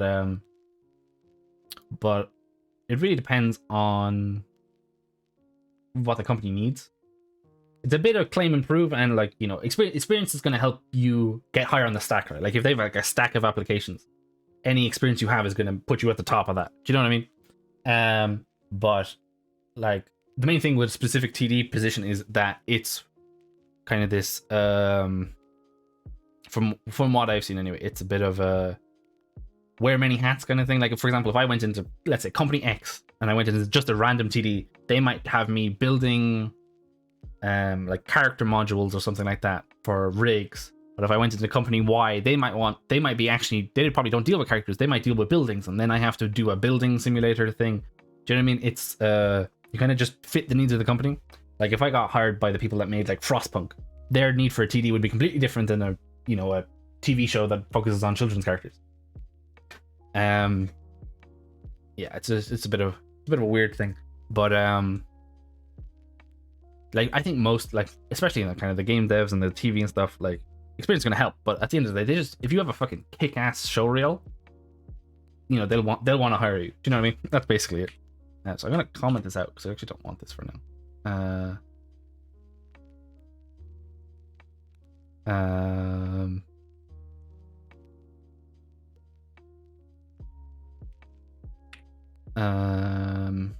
Think. So if I don't do that, what happens? I think I broke something. That's okay. Thanks for dropping by. It's nice chatting. You know, I'm learning about the quantitative trading thing. That's okay. I don't mind. You know, if I really want to get work done, I just wouldn't stream. But I like chatting with peeps, and you know, I'm learning new stuff. I didn't have any idea about quant developing. That's very interesting. But yeah, you know, you get some sleep. It'd be late. I'll probably be closing up soon enough anyway. I might just get a quick drink and do it. Last bit of coding and then call it. But no, thanks for having my young ZZ. Get them sleeps. Get them sleeps. I've broken something anyway, so yay! Woo! Ah, cool. You're always welcome here. Okay, so this is not a good idea. Let's just not comment our code randomly, because that's totally never gonna work.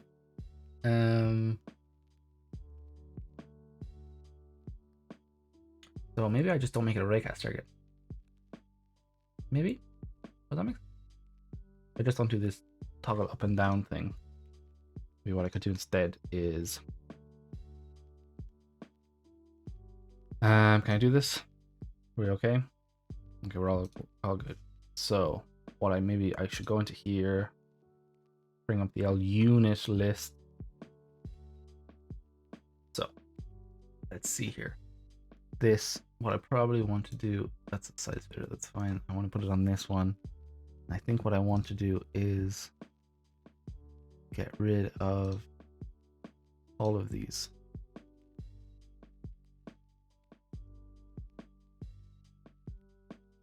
I think I want to get rid of all of these as well, just to see what happens. Like, what happens if I do this? Now, if I add loads of things, and like, just for example, if I load in Bell's Health, lock this. I can't move. Now I can move.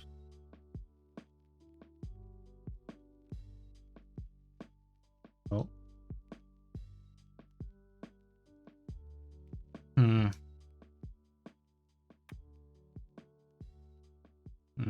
Okay.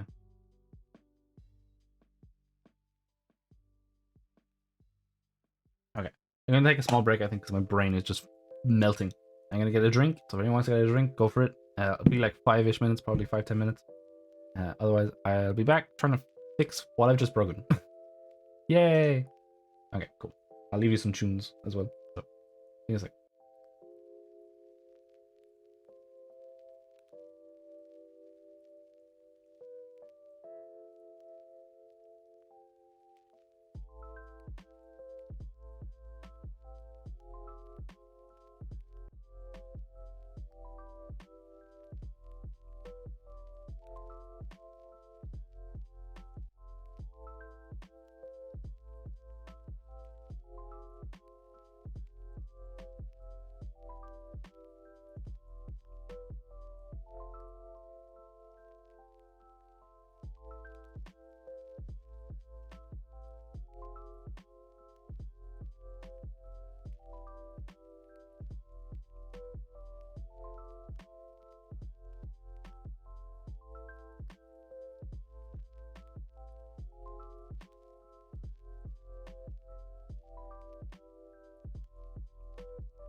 Okay, I am back.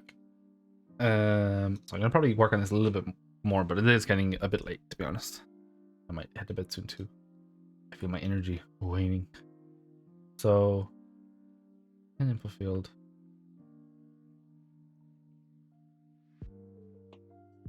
I guess this is what's wrong. I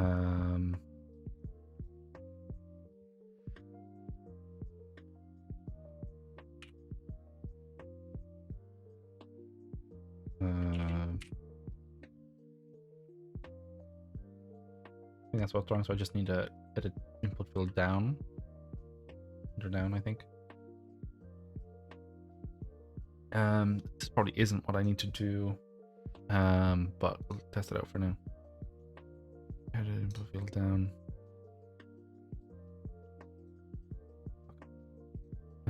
This in here as well. Down. Nope. Unit. Put this in here as well. So I think that was the issue, is that it's not being able to read which one it is. Now if I put like obs and yes, 12.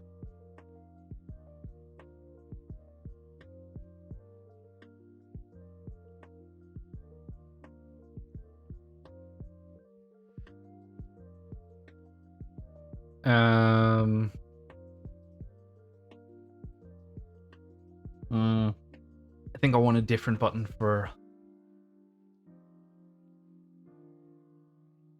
Okay, I need to think now. Um, 26. Do I want different block button for movement and scrolling versus changing names? Plus, I guess inits. Because the idea, right? I don't know if anyone's even still listening, but hey, Danny, how was your stream? Hey, how you doing? Are you hairless now? Are you completely hairless? It looks painful at times. So the idea now is, because I was setting it like this, so now I can't set it like this. You are in pain, I can imagine. I hope you'll be okay. But it was for a good cause. I think it was pretty cool of you to do that. So good job. Also, that you like basically made. I know you didn't do the art and stuff, but the fact that you made that other game while you were, basically for the 12 hours, I think it was pretty cool.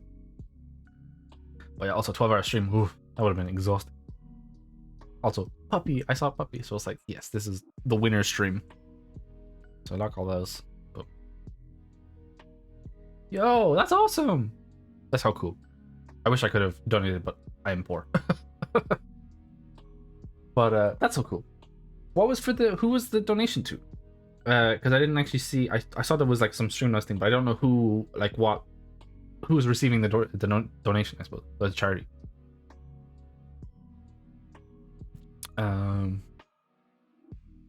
So I don't know, for cancer. Oh, okay, that makes sense.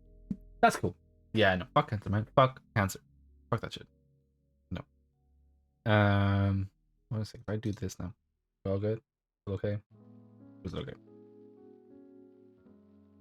Oh, it's cool. No, I mean, hey, I charged you good all fun as well. But 12 hours. I don't know how you how you stood it for 12 hours. Basically, man, my energy is already like woo. But I assume you did a day off from work, considering you were able to go for 12 hours. So I do that. That's fine.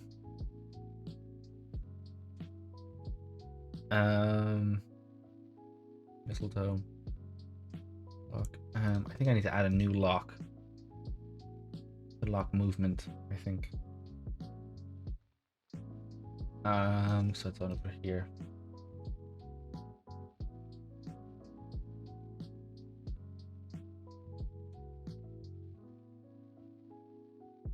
Yeah, I mean, you somehow managed to do that in just 12 hours while you were constantly getting your fucking hair ripped out. I was like, I think that's commendable. I think that you got a badge of honor for that one. Like, jeez. I think is that the secret, though, Danny? Do you just need to always be getting your hair waxed? It's like, will that make you get the game jam game just completely done? You know, just rip it out every once in a while. You know, as a threat. You know, just shonk them in and just destroy you. My superpower. it's my secret cap.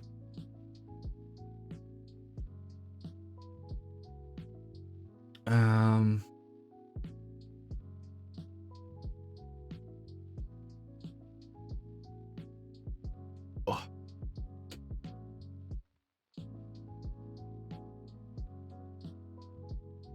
What I think I need to do is this is for fucking initiatives and name. So what I should do is I should swap the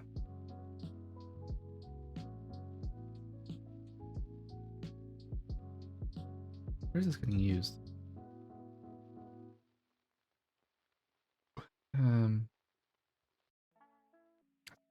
Surely is draggable. Okay.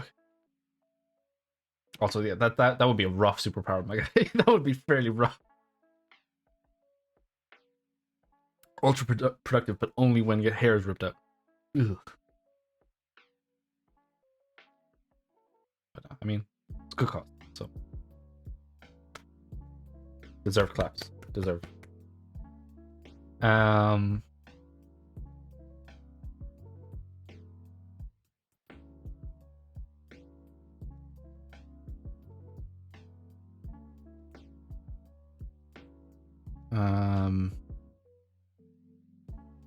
think I need to split that. I think that's what's wrong. I don't have a token. I don't have an image, an icon token. What am I talking about? I'm losing my mind. I need an image for it. I don't have one.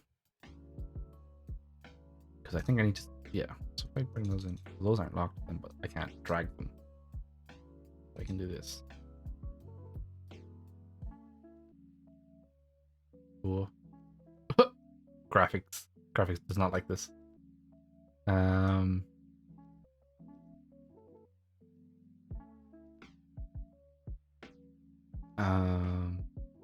think that would be nice, being able to move everything.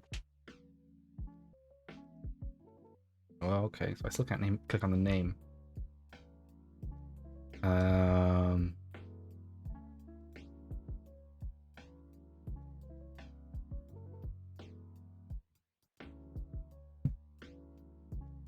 Thinking here, what do I do?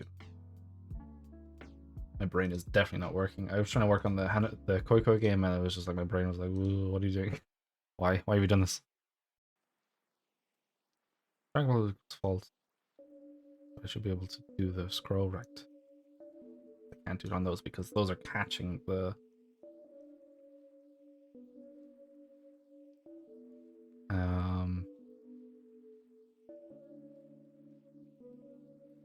Because of the event trigger. Is that it? I think that's the issue.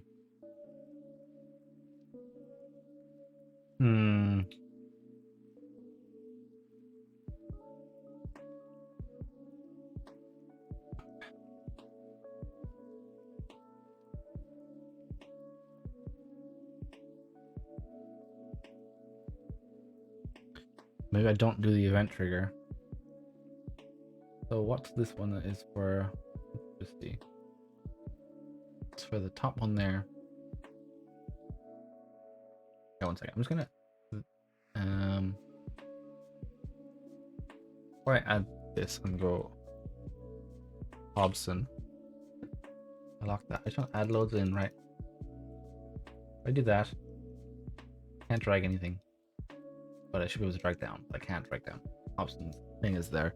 So if I make it so that this doesn't have this anymore, will I be able to?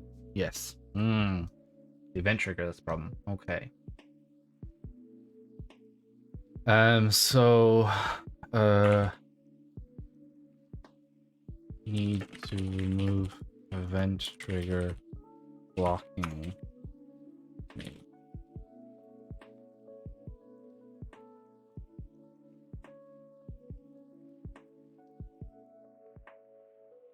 kind of like ripping apart the game, which feels unfortunate. Not game, I suppose, but feels unfortunate because I'm like, I put a lot of work into getting this shit to work, and now I'm just destroying it. I think I want to get rid of that. So when I call up here, call on edit end.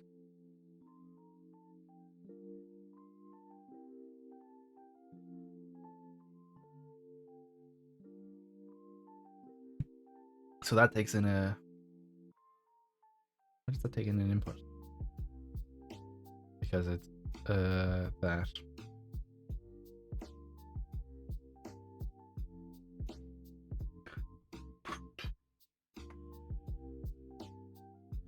Okay.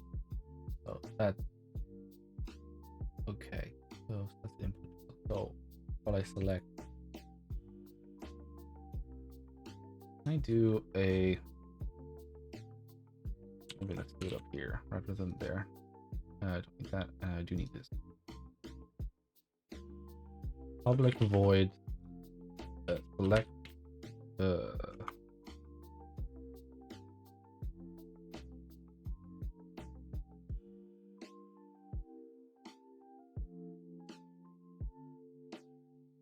Selected input field equals name input field. Selected input field equals initiative. All right. So I guess I do string input field. Wait, can I do PMP? Can I do this? I don't think I can. We'll see now. I think because it's built into the texting, it won't let me do that. So, see now in a second. What did I just call that?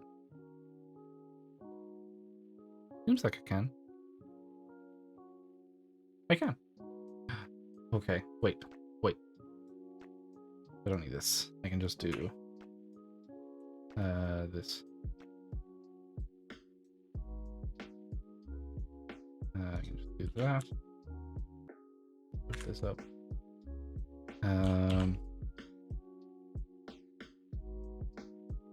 Then do that. Add it to this one as well. On select. Do this. Select input field. Do that.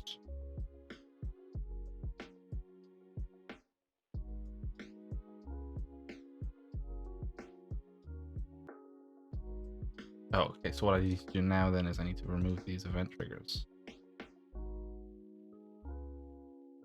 And I just learned about event triggers. I'm like, no, don't do it. So now if I load in like telltales, for example, we lock it, add loads of nonsense in, I just drag on their names. Okay, here we go. Progress.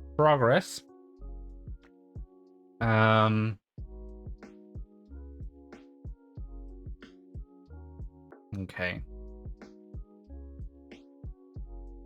I obviously can't do that one. It needs to be typed in. Then I can rearrange. Okay, I need a new block.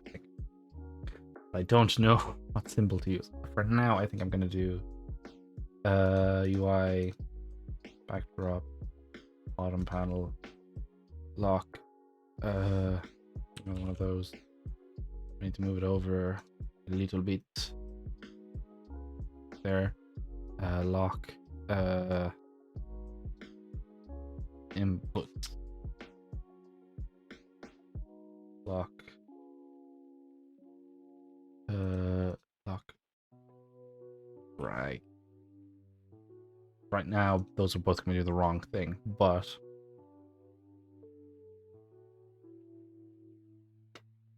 I then move this. Lock. Lock. Drag on all units. Make a new one of this. Grab you.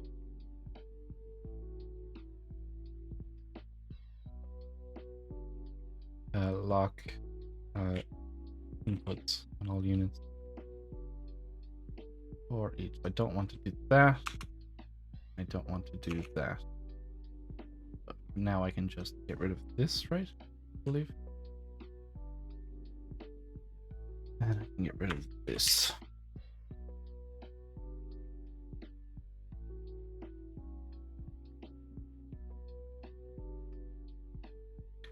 I think, yeah, it works. Oh, lock, drag. Oh, dock. Lock, drag. I'll use. Okay. Good now. I need to fix whatever's wrong with my thing because it's definitely not reading any errors I'm getting, which is painful.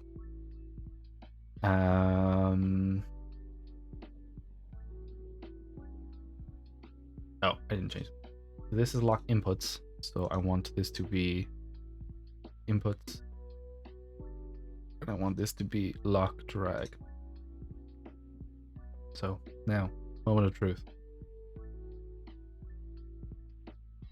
That's lock inputs. Nope.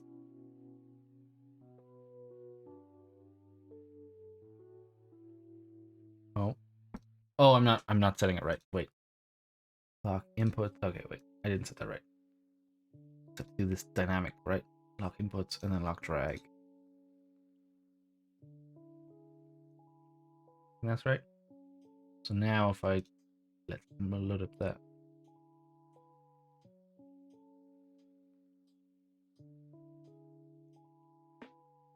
So now I just want to see if I do that, add loads of things in. Oh. But now I can still rearrange, but then if I lock this, then it's back. Okay. I think that's a better way to do it. It doesn't look good right now. But I need to I think that's just a better way of trying to do like the hold methods, because just not efficient. Like it's better to unlock everything and then move. So now if I unlock this, I can still do that. Okay. I think that's the way forward. The way forward. We're slowly discovering it.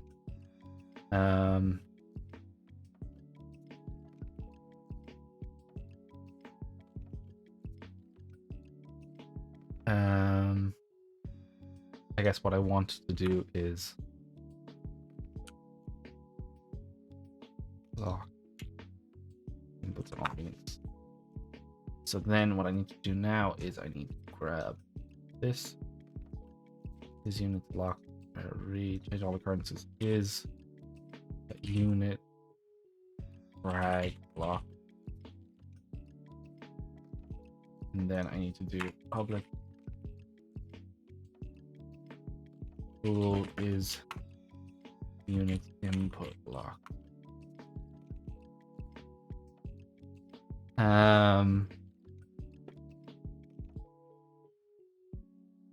Put that here. Is units input locked. And then we go back up to load, wherever that is. It was just there. Load, that's delete, that's it's gonna be up here. Load save menu. Load save. Here we go. Here's the unit input lock. So now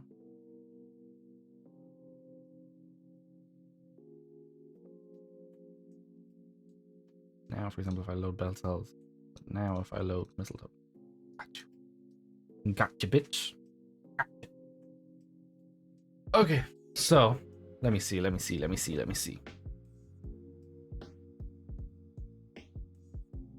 Okay, good. Progress. Rearrange. Now I need icons for these, which, and I guess if no one knows where my icons are coming from, just in case you don't, because currently I'm just using what I have. There's this thing called Google Fonts. Oh wait, computer's struggling. 1 second. That's not the right page. Google Fonts.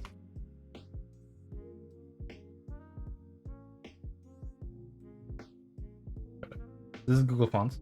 So loads of fun stuff. But if you just go into categories, no, you can go to icons. There's loads of icons. What I end up doing is I swap the size around, but just in case anyone wanted some basic ass shit. I don't know what I'm talking about. So what I want, like lock, So now, like a movement lock that could be good for this. That could be good. I might have to make one for this, to be honest, but we'll see.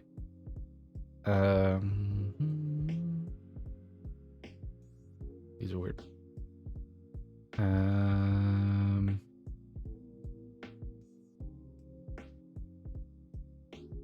Unlock, just to see. Unlock. Unlock. Nope. None of those are gonna work. I guess scroll, maybe? Nope. Drag? These are drag handles. Let me see. Okay, that's not gonna work. So if I wanted, I'm trying to think what would be.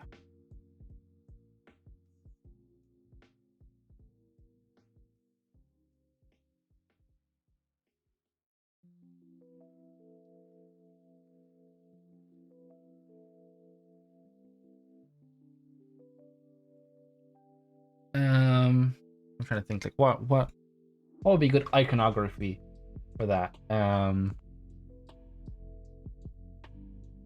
guess like maybe wait 1 second. I might have a quick go 1 second now. Let's have a look at this. Wait. Please load. Okay, game or game. I don't know. Input. See, this could be good. I could put this in.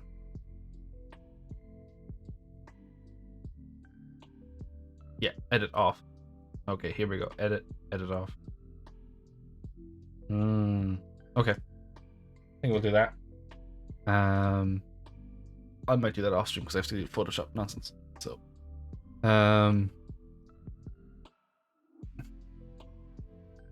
use edit off icons in Google Font for name changes. Move. Trying to see if there's a nice move thing as well. Ooh, that could be good. Move up.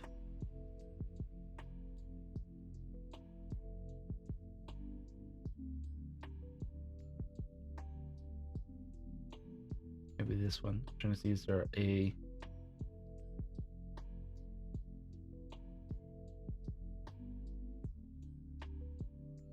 because some of these like this dehaze, I could probably use that. Maybe. Low priority, maybe. I think these are moved down is probably the best one. Maybe. Input. Not really useful. Okay. And move down icon with X on it for roll versus new unit. That's kind of the issue with this project, which I feel a little bit bad because it's not the easiest thing to show anymore, right? Because what am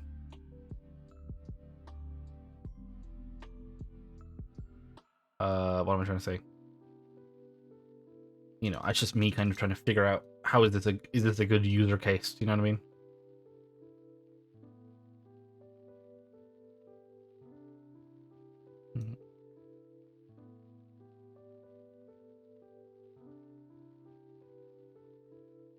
Oh, there we go. Yeah, I think like while I using the enumerator thing, there definitely wasn't a good use of that, but it was a good learning. I think locking it like this is probably safer because I was like the main issue I was having is that when I was setting times or dates or anything like that, it was sometimes it was I think picking up the item but it wasn't dropping it correctly. So what would happen is the item would get removed from this list, get like moved to like here or something, right? And that would fuck everything, and it wouldn't know how to manage it no longer being in the list. So it would start piling on top of each other, and you couldn't change things, which was really annoying. So I think this is just gonna be safer overall. It does mean I need to go in and clean up some stuff.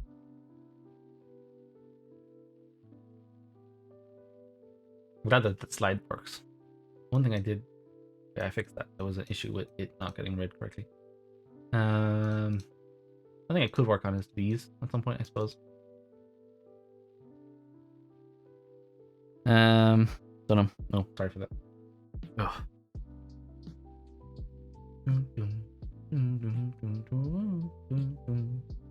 Okay, I think I might call it, to be honest. I know it's a little bit earlier than I'm used to, but I think, honestly, unfortunately, most of the stuff I need to do now, it's just really going to be tedious. Like, you know, and there's one, I have a certain level of like, okay, chat can, you know, I know barely anyone's watching, but chat can accept certain levels of tedium, but like this, just going through, if I can JSON file and filling in letters, or just fixing up icons for stuff, that's not fun to watch. And I don't want to have to put you through that. I'm gonna just put on some, you know, basic music or like a podcast and just blast through it. Do you know what I mean? But yeah, I'm kind of, I guess, slightly running out of ideas. Not ideas, but I'm like, I guess I just need to do a bit of work off camera. I need to clean up this. I need to clean up the SRD list for the other things. Then I can start bringing the spells in, and then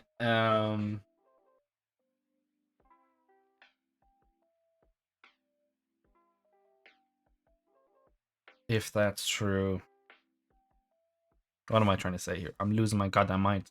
I'm so tired.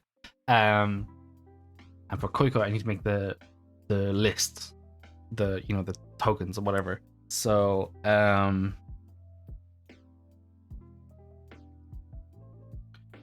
I'm losing it. I'm losing my mind, chat. I'm gonna be honest. This is, I'm so tired. I'm so tired. I need to sleep better. But I think I'm gonna probably doing Elden Ring tomorrow. And I honestly don't know how far away I am from the end of Elden Ring, but if I am close enough to the near the end of Elden Ring, I have a couple of other games lined up that I might have a look at doing. But I don't know. I don't know if I should do another like story-based kind of game. I would like to play like Kenna, Bridge of Spirits, those kind of things. But I just don't like. I would like to do some co-op or like multiplayer stuff, but I don't really have anyone to play with. So I'm a bit like,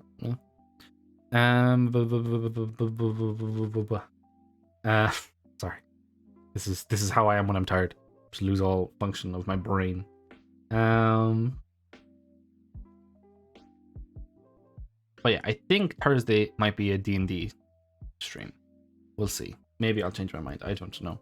But I would like, I don't know. I would like to make some decisions on things because I have a big list of D&D stuff, but I just can't decide what to call things. And